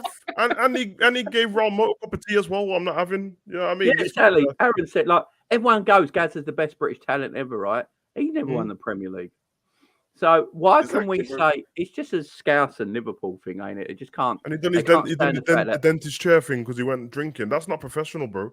You got smashed the day before an England game, and then you done that celebration, and I'm supposed to back it. Nah, bro. Mate, and then he took KFC and the fishing rods to a serial killer.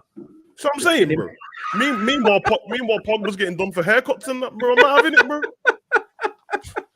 These men are listen, they're great footballers and that, but that's where it stops, bro. They're on the same level as Gary Lineker, bro, and that's it.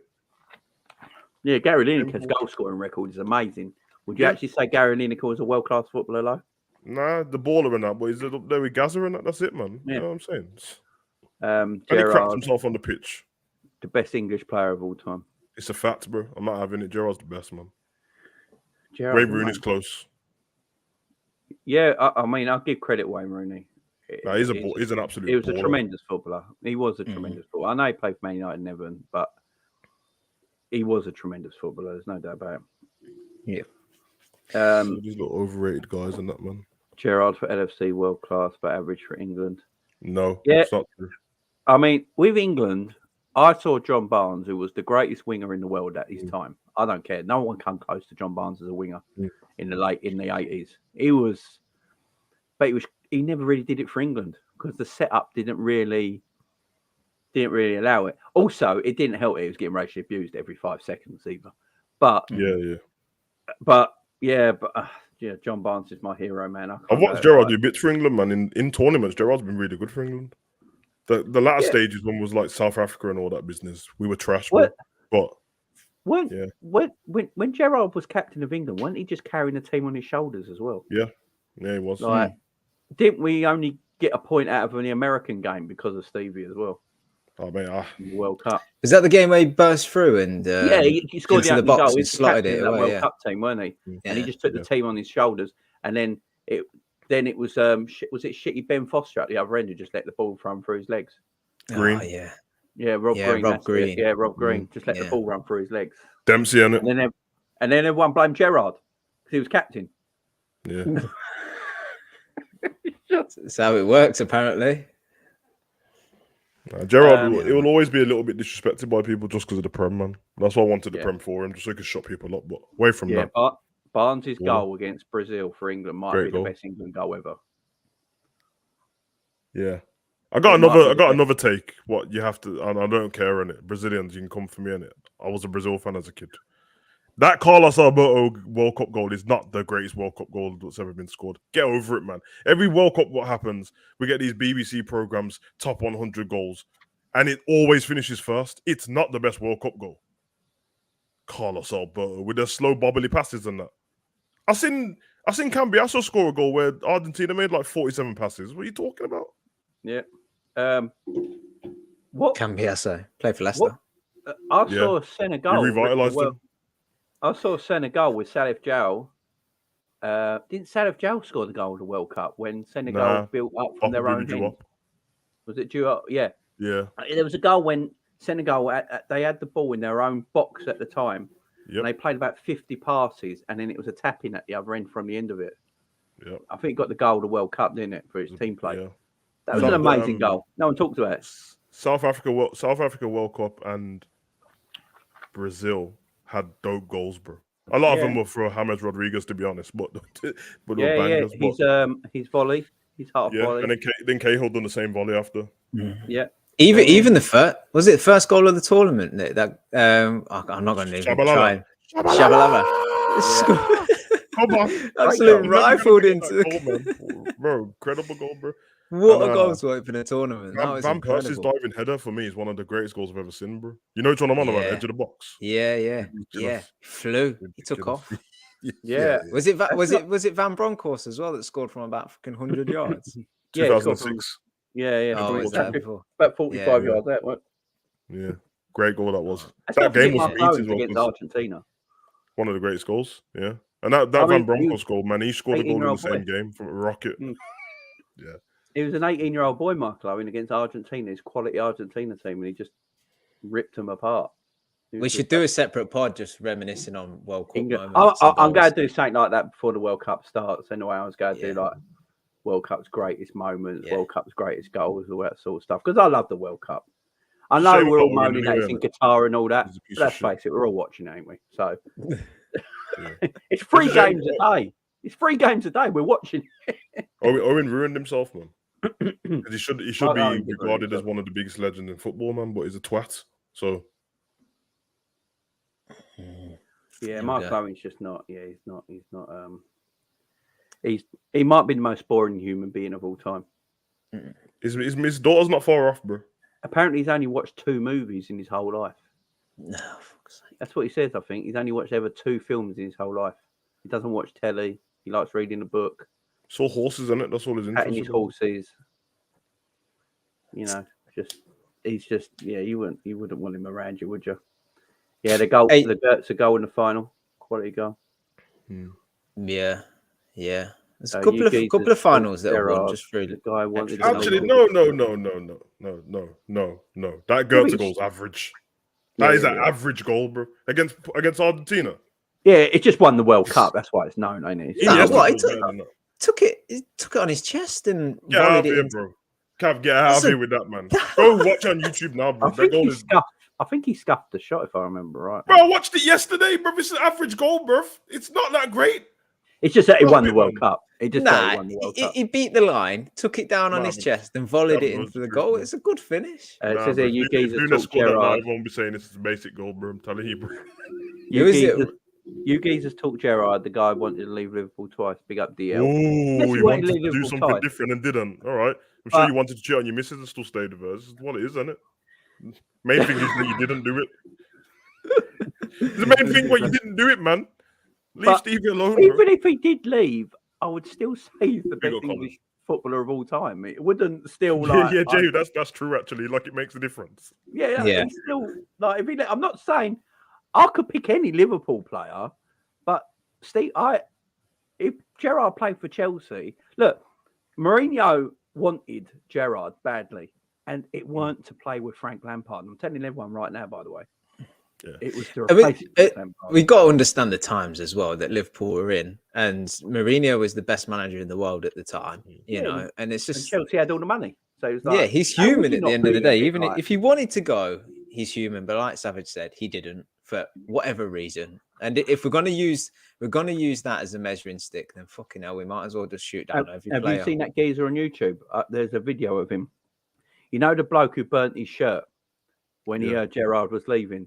Yeah, and Scott Gerrard Scott. drove past him and he had the shirt on a pole and he was hanging like burning and went like that in front of Gerrard, didn't he? He to this day thinks he's the one who stopped him leaving. Bless him.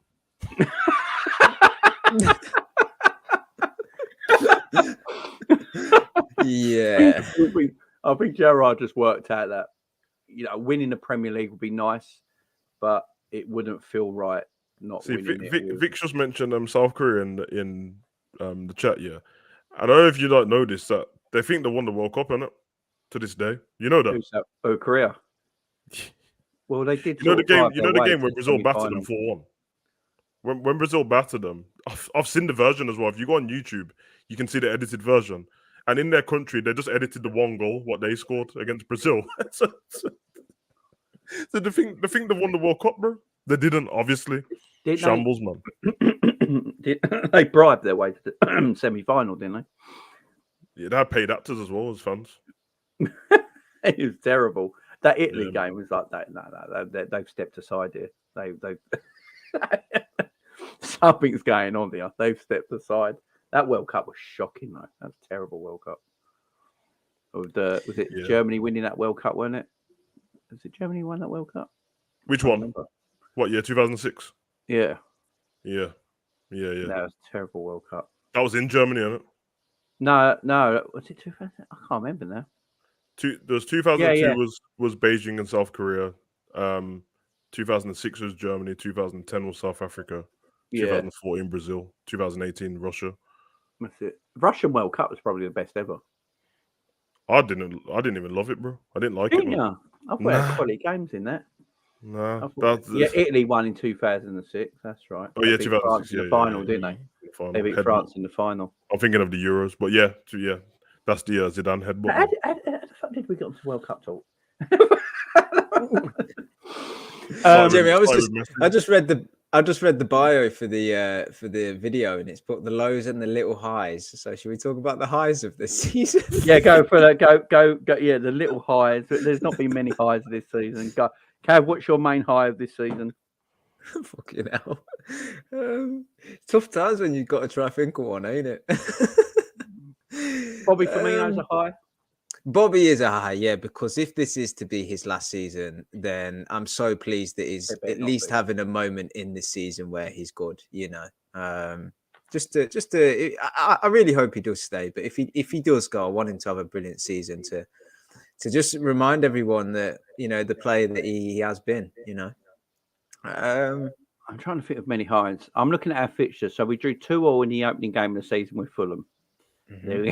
We then drew 1-1 to Crystal Palace at home. We lost to United 2-1. We beat Bournemouth 9-0. That's not the Newcastle win was a good win, 2-1. Then we drew 0-0 Everton. Then drew 3-3 to Brighton. Then lost our last game 3-2 to Arsenal. So we scored goals. There's no real highs in there, I'm going to be honest. There's not. I mean, the Bournemouth game, I can't take anything out of that. But saying that to Bournemouth are 2 points above us. So I don't know what I think the highs might be just some players, maybe. Like chat, help us out with this one. Let us know if you've got any highs for this season. What's your highs so far? Because there's plenty of lows, but I'm sick of talking about the lows. Nice. Bobby's form is just incredible. Bobby. That's about it.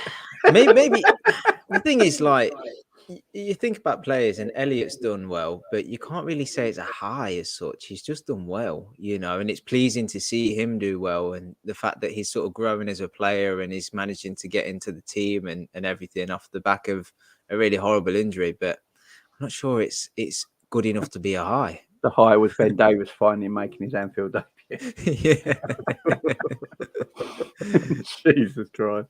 Hey, on the bright side, if we win 30 games left, we'll win the Premier League. Could you imagine that? Could you imagine? Can you imagine Liverpool just went on a 30 winning game run and like, oh my God. Wait, hold on. Is that even going to be true? Because let me look at this league table. How many games would Man City need to drop points in for that to be true? What's 330s? 90. Yeah, so Liverpool would be on 100 points. So yeah, they would win the league. We're on 10 points right now. Yeah, 100 points would win. If 100 points start winning the Premier League, you might as well stop playing. Jesus, this is tough times. I just opened up the league table. I couldn't even find our club. I mean, how sad is that? I was looking in the top four, wondering where we were. You know, on Twitter when people say retweet if you see your club, I haven't been able to retweet for months. It's tough times when I had to scroll down to find our club in the table. Oh, Jesus Christ! This team. So they would have to drop points in at least 4 games. Under 19. Okay, yeah. So that stands then. That stands because they would drop points in 4 games this season. Yeah, the quad's back on, Colin. Definitely. Let's get it talking. Quad on. Hey, we can all laugh and smile now because I tell you what, come Sunday night, there's got to be some frigging tears. Come Sunday night when we've got 3 points in the bank, I'm telling you. Oh, Cav, you think we're going to lose? We're going to smoke, man.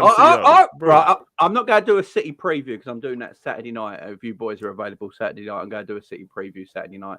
Similar to how we did the Arsenal one because that was a good show, that Arsenal preview. Had a good time with that. Yeah. So if you guys are available Saturday evening. Yeah. Savage, you available Saturday evening? I'm always available, bro. Sweet. Yeah, I was going to do a City preview then, so I won't talk too much about City now, but I said at the beginning of the video that this City game could be what Liverpool need in a weird way. Because I think this game, Liverpool come in with zero pressure for the first time. Because Liverpool should lose. It's as simple as that. Liverpool are 10th at the moment. We're in disastrous form, even though it's at Anfield. City are this juggernaut that looks like they're going to win the title by a landslide. And they should win. They got the alien up front. And they should just be scoring goals for fun.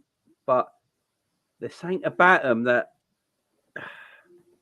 I don't know. There's something about it that I just feel we're going to beat. I don't know what it is. I just think City's defence can be got at. And if you're playing Salah, Darwin Nunez, Jota and Bobby Firmino against Manchester City, you are going to cause them problems. And it is at Anfield. And we've got to remember, City's record at Anfield is not great. And I don't know. I don't know. It could be... I have also witnessed Man City dominators for 45 minutes at Anfield, though. So... I feel like they dominate everyone. To be fair, that was only last season. I think as the years have gone on, they've kind of learned to deal with the Anfield. Yeah, but they don't beat us. That's the thing. Well, that's the thing. They do struggle to beat us, and it annoys them. I know it annoys them because they're like, "How are we not beating Liverpool?" It does me in. I don't know. Sunday, I got this feeling. I think because we got, as I said, we got West Ham at home next after that on the Wednesday night. Then we're away to Nottingham Forest, and then we're at home to Leeds. That's our next 3 games after. Yeah, 12 points coming up, bro. Because if we beat City, this team is going to be on a buzz. You go into West Ham on the Wednesday, continuing that. I know West Ham have found a bit of form now, but look, we should beat West Ham at home. We should beat Forest at the City Ground because they're terrible. And Leeds will always give, Leeds will play in a way that will suit us turn to the ground. So...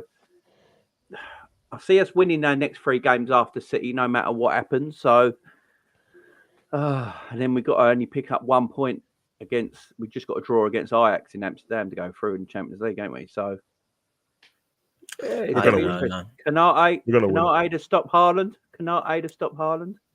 Virgil stop him. I'll tell you what, Haaland's the only.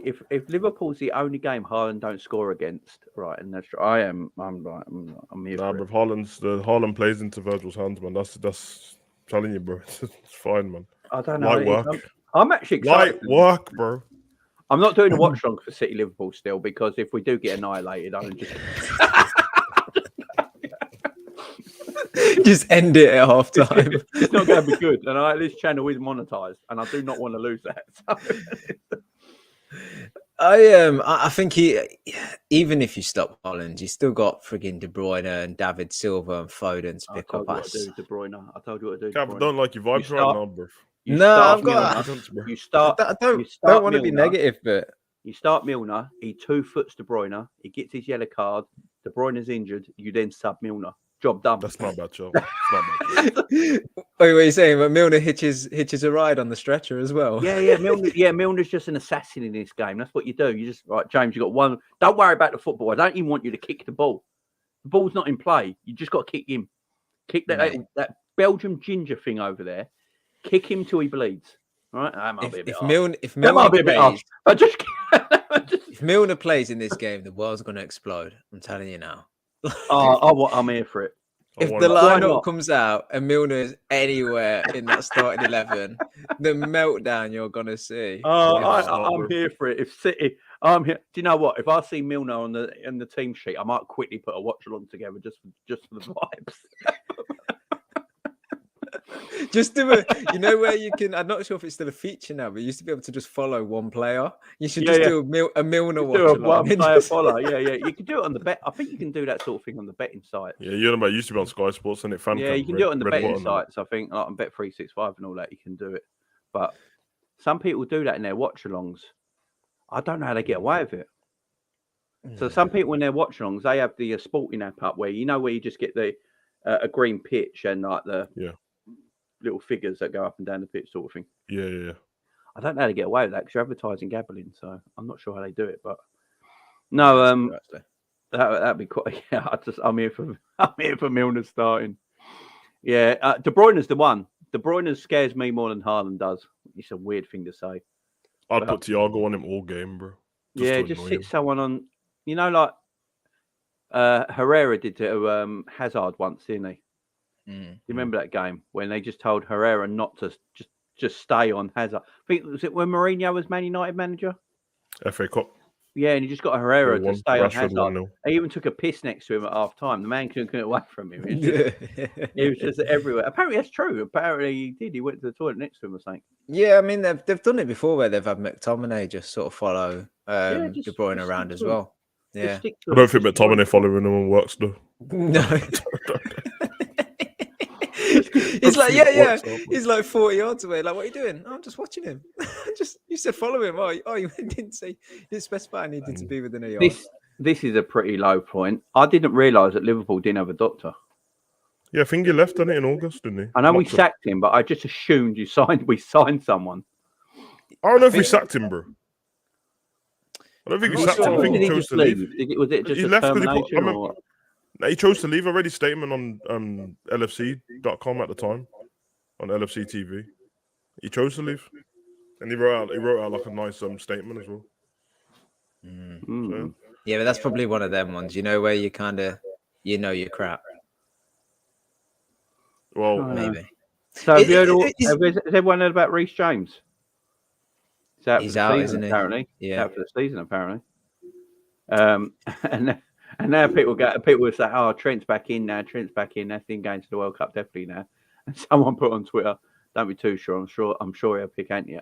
And he won Bissaka in front of Trent before he picks Trent, which is probably true. What happened to him? You know the injury he got in the game the other night. Yeah, apparently the scans come back and said he could be out for the season, but he's definitely missing the World Cup. So no Walker in the World Cup and no Reece James either. Yeah. Well, yeah. If I was Trent, when they asked me to come, I'll say no. Yeah.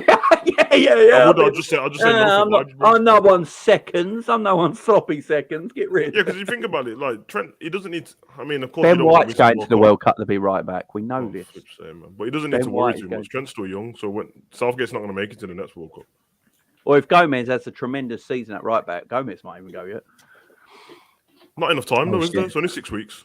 Yeah, that's true. Yeah, that's true. I keep forgetting it's winter, ain't it? It's not the summer World Cup. It's only 6 weeks away. Quinn says Kanate injured. No, I think he's fine, mate. I'm not seeing anything on that. No, he better not be injured because Klopp didn't mention him in the press conference. I want Kanate smashing people. Big up Wolves with the super chat. Goal against City. Maybe that part is also. Yeah, definitely. Big up to you. Thank you for the super chat. I appreciate my friend. England fans begging Trent for the irony. Oh, I know. I'll tell him where to go if I was Trent. Great weekend ahead with Liverpool versus City. And it's the old Classico, ain't it? Yeah, I'm trying to do a watch along, man, but I can't tell if it's on ITV yet. Quinn says it's 10 days, apparently. I'm not seeing anything on this. I don't even know. It could be right, to be fair, but I've never seen it. I'm looking on Twitter right now, ain't Quinn? I don't know if it's old news you just got up or what, but I don't see anything.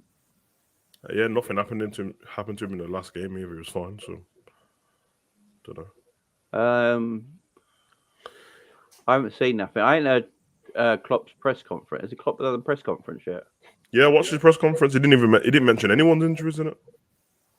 No, everyone's back. No. Ox is available for this game. Yes, I think everyone's exactly the same. I'll bring Ox on, man, in 20 minutes to go, bruv. Attack in mid. Could you imagine? Oh, you said groin problem? Oh, please don't be true, because Matip's not fit either. The thing is, it's going to be so typical, isn't it? Like, in the Man City game, we're going to have someone else go out injured. Like, right, I'll go on James Pearce and Neil Jones. LFC Aaron just asked him, where'd you get your source from? He said, I can't say. What do you mean? Yeah, probably. I mean, the guy's got a Shrek as his icon. I mean,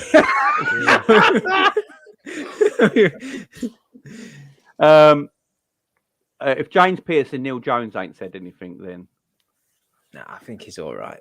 Klopp on whether there's any fresh injuries ahead of Sunday. We have to see. No final decision yet. Oh, he said Al Classic. What did you just say? James Pearce. This is just from James. I'm just looking on James Pearce's Twitter because these are the people I go to. So James Pearce has said Klopp on whether any fresh injury issues ahead of Sunday. We have to see. no final decisions yet. Yeah. He didn't say that's what he said in the press conference because they were training at the time. What he meant is normally when they've messaged him, basically everyone's fit who was fit, but they have to finalize it. Innit? So he didn't say anyone was injured. So he definitely didn't mention anything. He could have done something in the training while he was having his press. No, but this is just one guy mentioning him. No one else is saying anything. Klopp never said anything. I'm trying to find. I've seen this before though. I think someone came onto my chat once and said something about an injury, and I was like, I ain't seen. There's nothing up or anything. They were bloody right. This better not be true. He's probably the worst player we could lose at the minute. The one player we can't afford to lose. Yeah. I'll go on Neil Jones's thing there. Yeah, we've got Nat Phillips anyway, man, so I don't care. Neil Jones is a friend of mine, so I can... Could you imagine Nat Phillips? Hey, whoa, Cav, I don't really like your vibe today, bro. Like, what are you trying to diss our team for, bro? Big Nat is a problem for anyone. Haaland can't beat up Big Nat. I love like Nat Phillips, but yeah, there's some rumours on. Like, there's some rumours online that Kanate is injured, got injured in training. Oh man, I just can't handle this season. I'll just wait for the official, man. I'm just if Kanate is out, we've got no Matip, no Kanate, which means, and we've got no right back. We've got Nat Phillips, but why? Nat Phillips and Virgil at the back. Nat Phillips is no movement against Haaland. I'm here for it. Fuck me. Bro, just I love Nat, don't get me wrong. You see what he done to Zlatan? I like Nat, but I don't want Nat running against Haaland. Bro, Haaland is no Zaha, bro. This is different. So it's just... If Nat Phillips tries a Cruyff turn with frigging Foden, De Bruyne and Silva around him, I'm telling you now, we might... Jamie, you should do a watch along now because this is going to be... Oh, man. Every time everyone's saying these things, Jay, it's off the press conference. It literally... If you watch it, you won't. It's not nothing special. It's just like after everyone has to be finalized. It was false news. Basically, thing is that it's like Kanate injury is a hoax.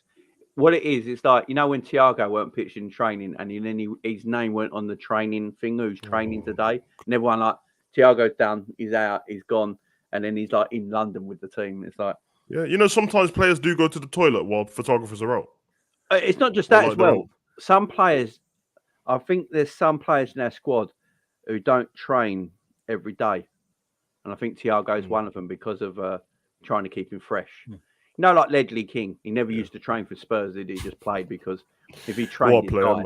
You know, that Ledley King was so good in games. Permanently injured. The man never trained. Yeah. Harry Redknapp used to say, well, he didn't train. He would sit in, go to the sauna, go to the swimming pool, do a little bit on the exercise bike, just keep his fitness up and his cardio up. And then he'll just play on a Saturday. And he was a baller. I mean, it's probably true. Like some of the players, if the images are on the outside, then there's probably some players just in the gym, just doing recovery. Yeah, on the bike, separate stuff. Yeah. Oh, big up John, man. John. George Best is all right, man. He's not that great. Anyway, continue. Yeah, you weren't here for the George Best talk, John, so it's pretty good. So what we've learned is... we can spend an hour and a half on the lows of Liverpool. We couldn't even agree on one high. There's no highs. There's zero highs. If we beat Man City at the weekend, that would be a high. Yeah. That will be a high. Oh, we win City. If we beat City on the weekend, we are officially back, and I'm starting the official back campaign. I'm starting it now. What is so Liverpool? This is so Liverpool, by the way. Liverpool will beat City and then lose to West Ham on Wednesday. Yeah, exactly. Okay, yeah. Such a Liverpool thing to do. But no, if we beat City, I will start We Are Back campaign. I will. I'll get flags. I'll get a big poster behind me right here saying We Are Back. Wait, we're back anyway, man. I'm telling you, bro. City's at it, bro. We just beat John's team on the other day, Rangers, and you know, just beat John's team. No, we did, bro. We beat John's team, and we're back, bro. City's not ready, bro. I'm shame. This season has forced me to be shameless about everything. I do not care, bro. I'm here for it, bro. Man City gonna get smoked. It is what it is. I can't wait to Saturday. It's gonna be fun. So nobody come back to me with your excitement after the game talking about, yeah, knew it, Savage. You didn't. I believe the whole time. Don't come to me with your excitement. Hold it the whole time, bro. Flip it up. I would love to wake up like Hugo the Savage with this positivity and confidence that he has. Vibes, bro. Maybe I've just got to Otherwise, start it's gonna myself. it's gonna be a depressing podcast. Otherwise, isn't it? So maybe I've just got to. Maybe I've got to put. Maybe I've just got to call myself Jamie L. Phillips from now on. come on, man. You know, the standard stuff. Yeah. Only team Haaland has not scored this season is against us. In that was in the Charity Shield, wasn't it? Hey, he didn't score. He didn't score against Copenhagen either. Yeah, Bournemouth. He didn't score either. Did he not score against Bournemouth? No, the Copenhagen game was 0-0. Did he play against Copenhagen or was he on the bench? No, it was 0-0, bro. So he scored the week before, but the last game he didn't score 0-0, bro. So he was on the he didn't play. I don't think he played. Yeah, so he didn't score.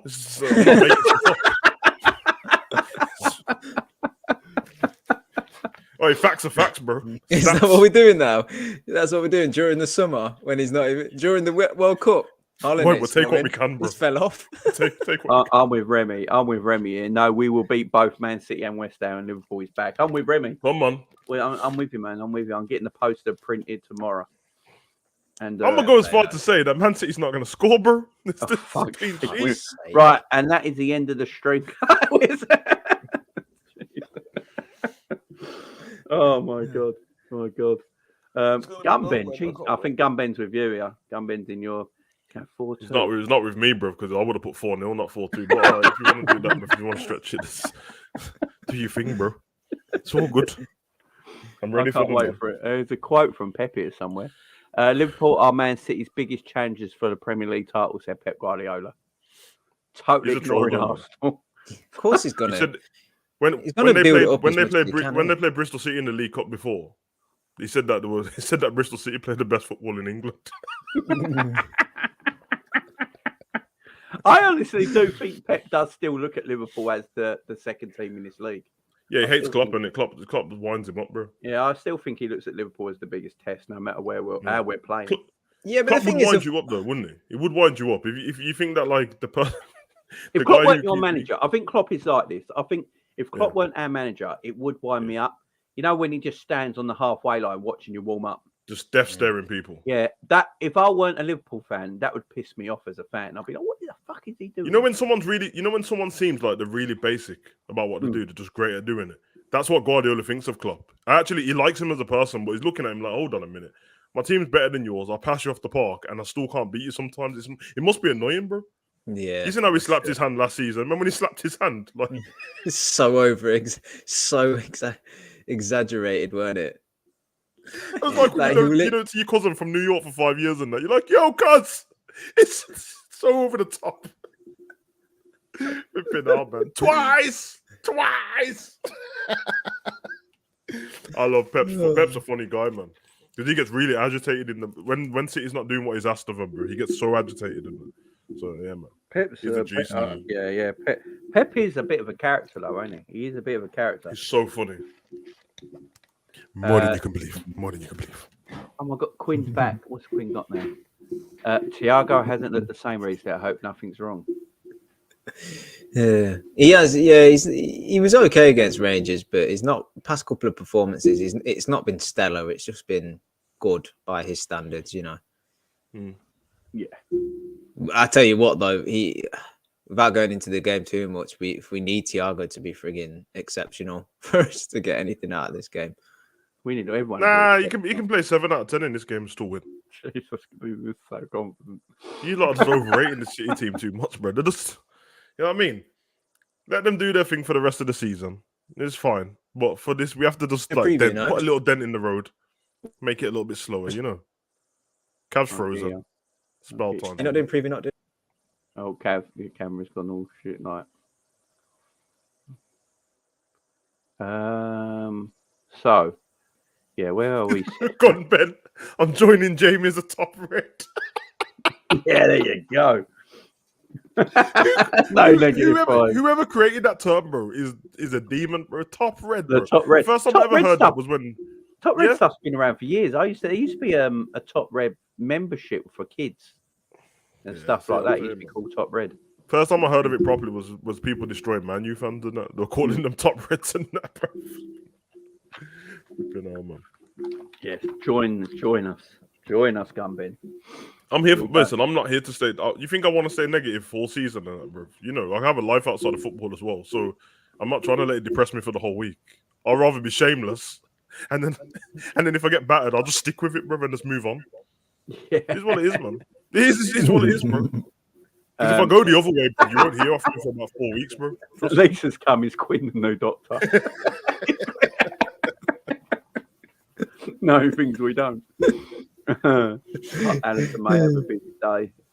He may, but he's the best goalkeeper in the world. So you boys think he's a bit crazy though. Like I know what. Honestly, shamelessness aside, innit? I know how our season's been. I'm not stupid. We're still not as bad as in the table as I thought we'd be, but at the same time, it doesn't really matter yet. We're just not going to win the league. Fine. But there's shitloads of the season left, bro. yes, we've only played 8 games. So we got 30 Premier League games left, all the FA Cup games, all the League Cup games, and the Champions League knockouts. We've got like 40 games of the season left yet. This is what I'm saying. I can't do the depressed Liverpool thing this early in the season, bro. Because let's be honest, man, it will be deflating to be out of the league.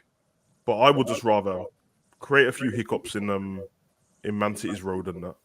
Even if they're going to win it, just create a few hiccups, prolong it. I don't want them to run away with it. And then go win a trophy, bro. And I'm all good, bro. This is just what it is. Yeah. Then we'll go again. Exactly my point, Savage. There's nothing we can do about it. Let's get behind the boys, see what happens. There really isn't nothing we can do about it, bro. Apart from Jamie is the ref on Sunday. I don't know who the ref is, but I know the bloke who is in charge of VAR for the Liverpool Arsenal game is in charge of the City Liverpool game. So he should get suspended. Darren England. That's what it should be. Yeah, Darren England. Darren, something England, isn't it?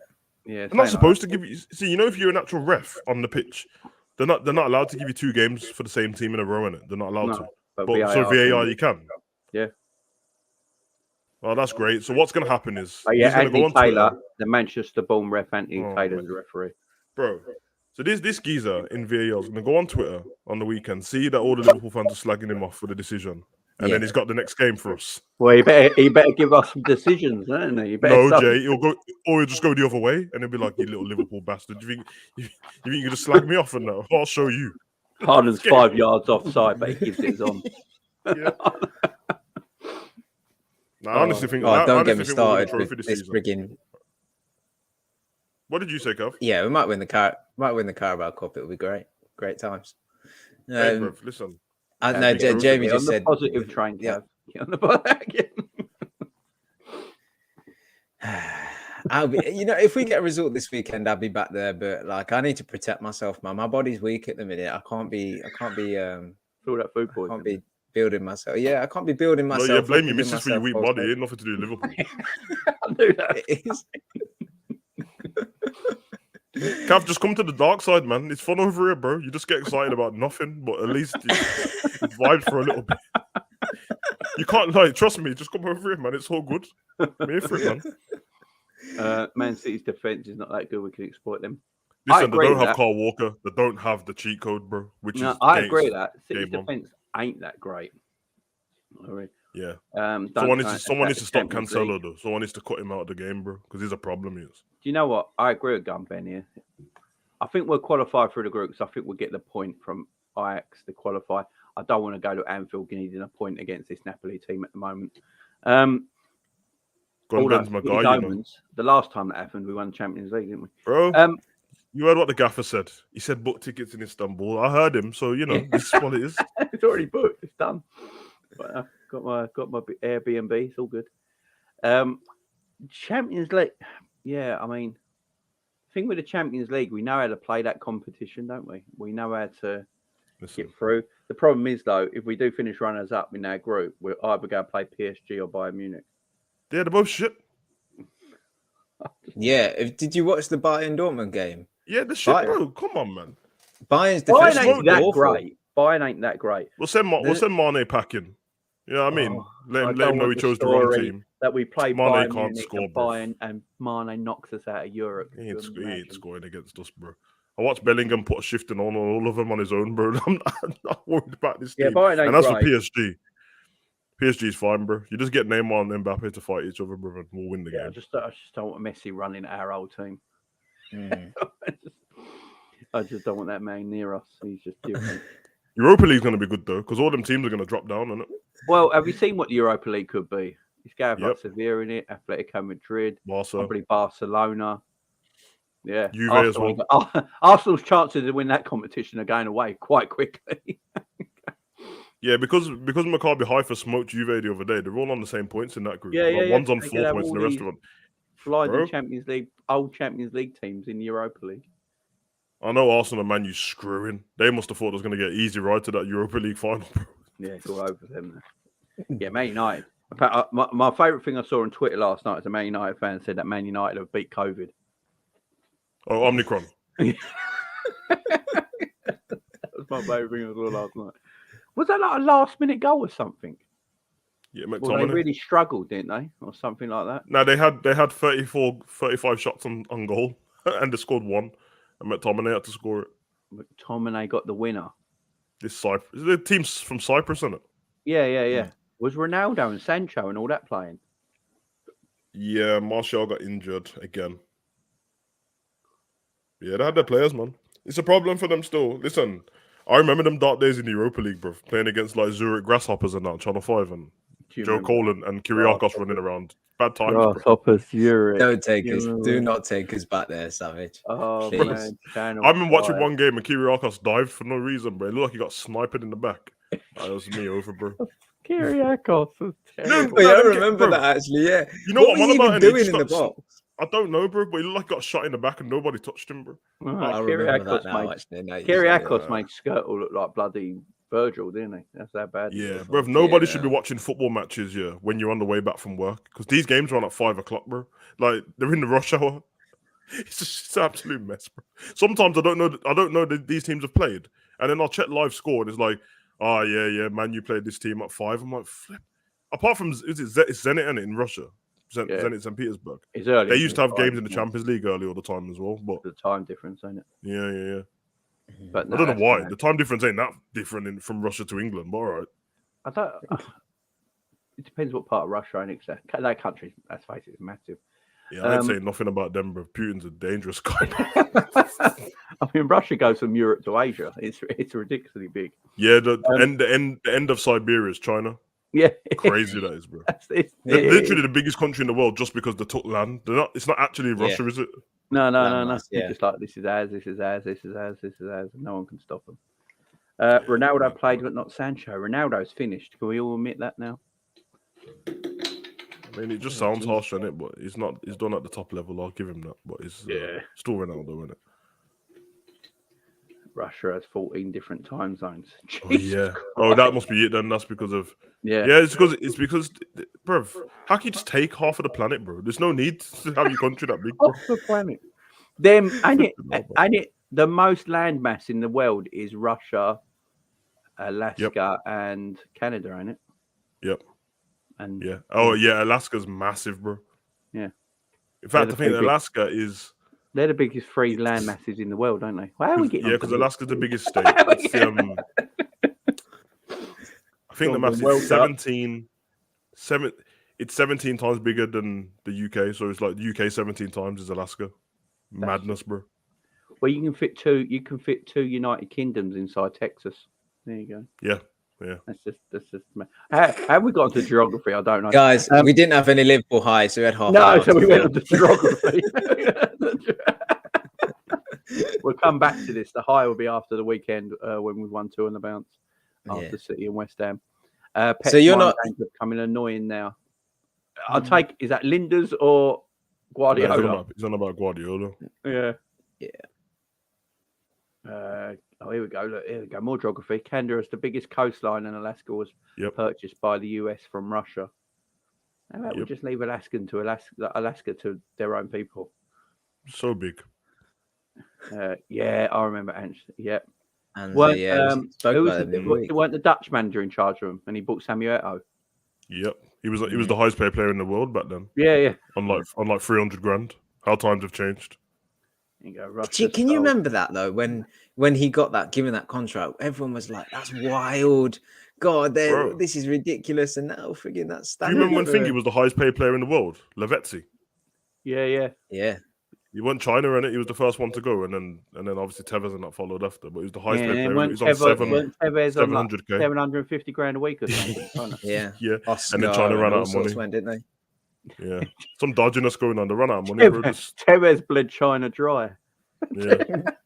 Mate, you know what's that geezer Carson Young, the one he brought Birmingham City? He brought him with no money. he brought no money. He just, how did that go? How did that deal happen? Money laundering, man. He brought with no money. I watched the documentary and he said that he was friends with Alex Ferguson, and that's how he was getting deals over the line. And he had a picture with him and Alex Ferguson on the wall in his pub. His Photoshop picture, bro. Oh my god! You gotta love it, ain't you? You gotta love the audacity. Oh, That's man. why I love the audacity of it. Yeah, apparently Pep Guardiola was talking in his press conference and was saying that his biggest rival ever is Liverpool Football Club, even at Bayern Munich and Barcelona. Liverpool Football Club is his biggest rival he's ever had. I don't think he's lying to me. I think he's telling the truth like that as well. City. It's been 6-7 years now. He was there when he there the year before Klopp. The year after Klopp, sorry. Year after Klopp, so 6 years on it. 6 years then, yeah. And how long was he? How long was he Barca manager? This is the longest he's ever been a manager of anyone. Yeah, Yeah, Barcelona is about 4.5, something like that. Yeah, so makes sense. I mean, hold on, mate. He's no, I know no one gives Man City credit too much. One, because they're kind of boring, so they never really feel that you need to talk about them. But people always mention their money. But his record in England is mad, you know. Like I think there's going to be at some point, and it doesn't mean anything. It's just fans talking, because everyone will always say when you go, "Who's the best Premier League manager?" You say Fergie straight away, innit?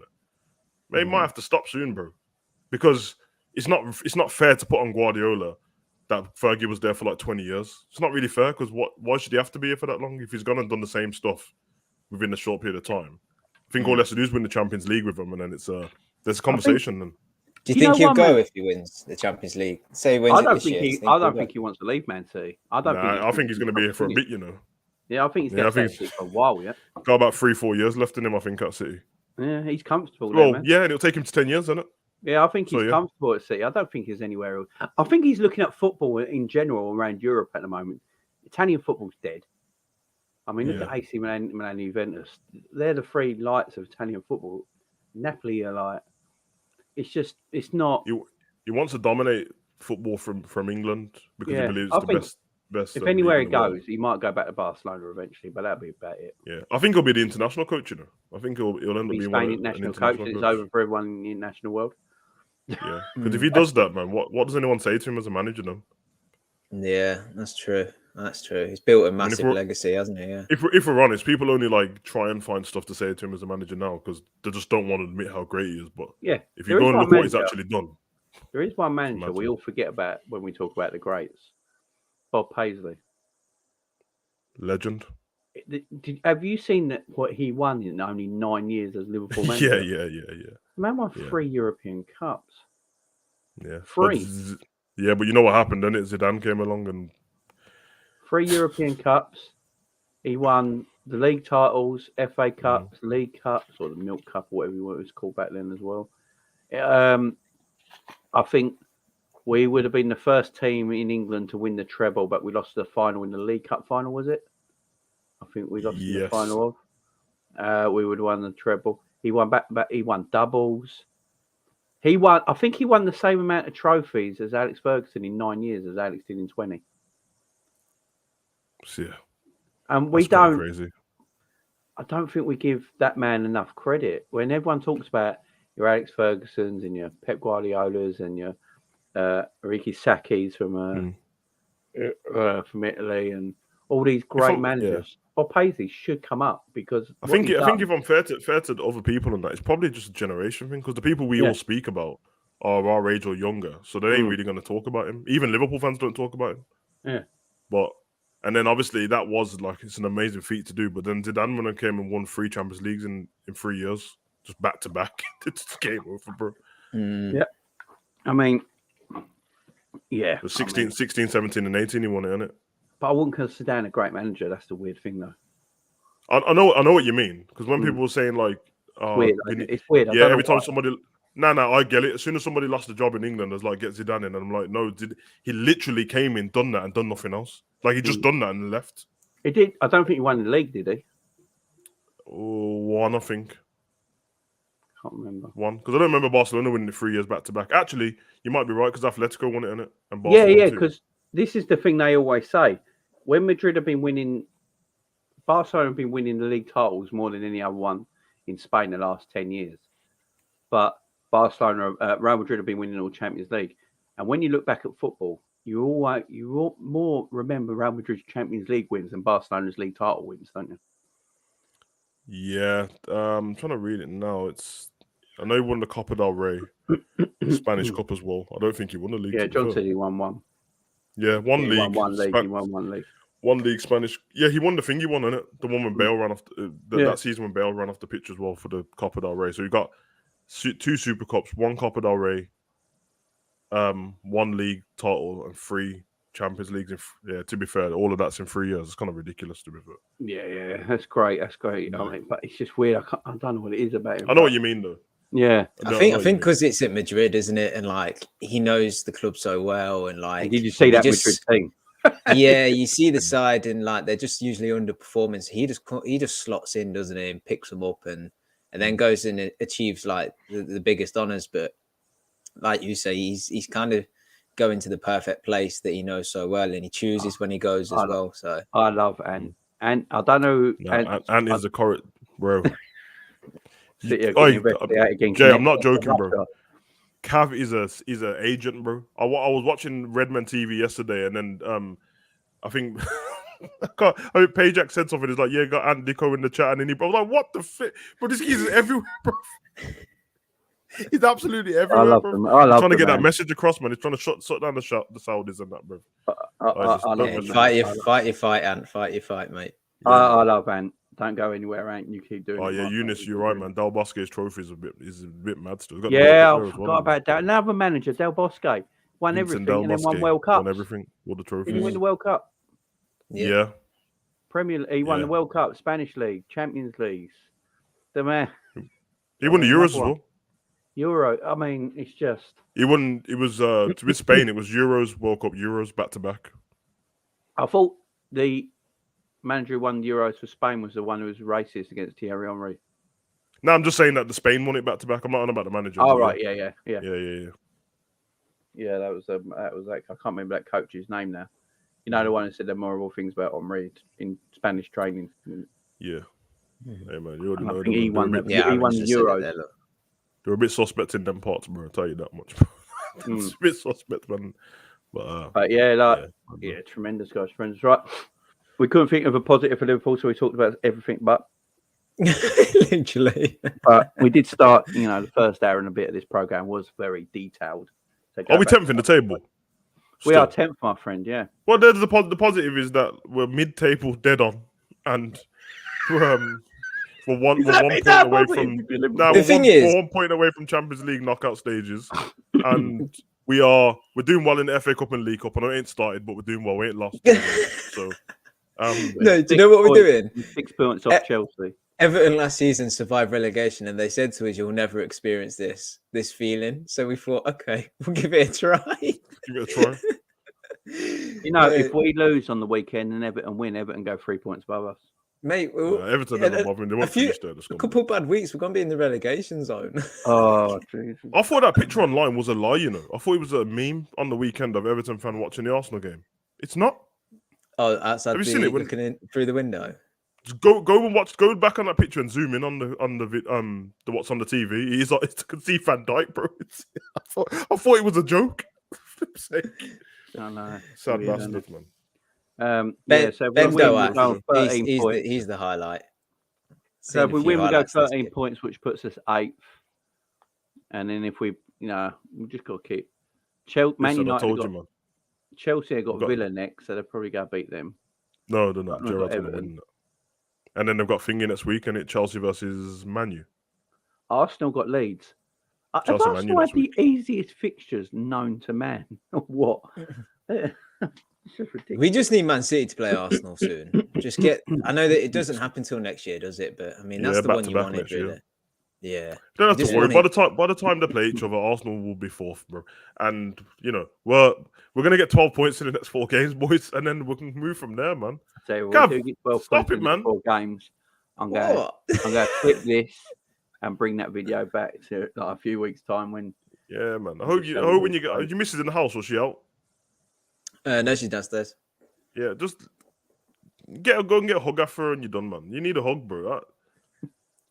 It's been a tough week. Yeah, no, I can tell, man. Let her rub your head or something, bro. This is a sad time for you, bro. Just relax, man. We're gonna smash them, but don't worry about City, bro.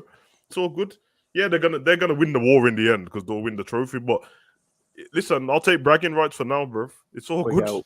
We go win the battle, but we're not going to win the I don't even have no I don't even have no Man City fans to brag to as well. That's the worst thing about it, bro. All right, well, it's what it is. Browse on here. You can just do it on here, can't you? One stat before we leave: Mo Salah has now scored more goals for Liverpool than Luis Suarez and Fernando Torres combined. Yeah, seeing that earlier on, incredible. Yeah, heck of a stat. And on that note, guys, we'll be back tomorrow night for the preview for Liverpool versus Manchester City. And we all know what way Savage is going already. So big up to everyone. Make sure you hit the like, subscribe, and see you again tomorrow. Enjoy the rest of your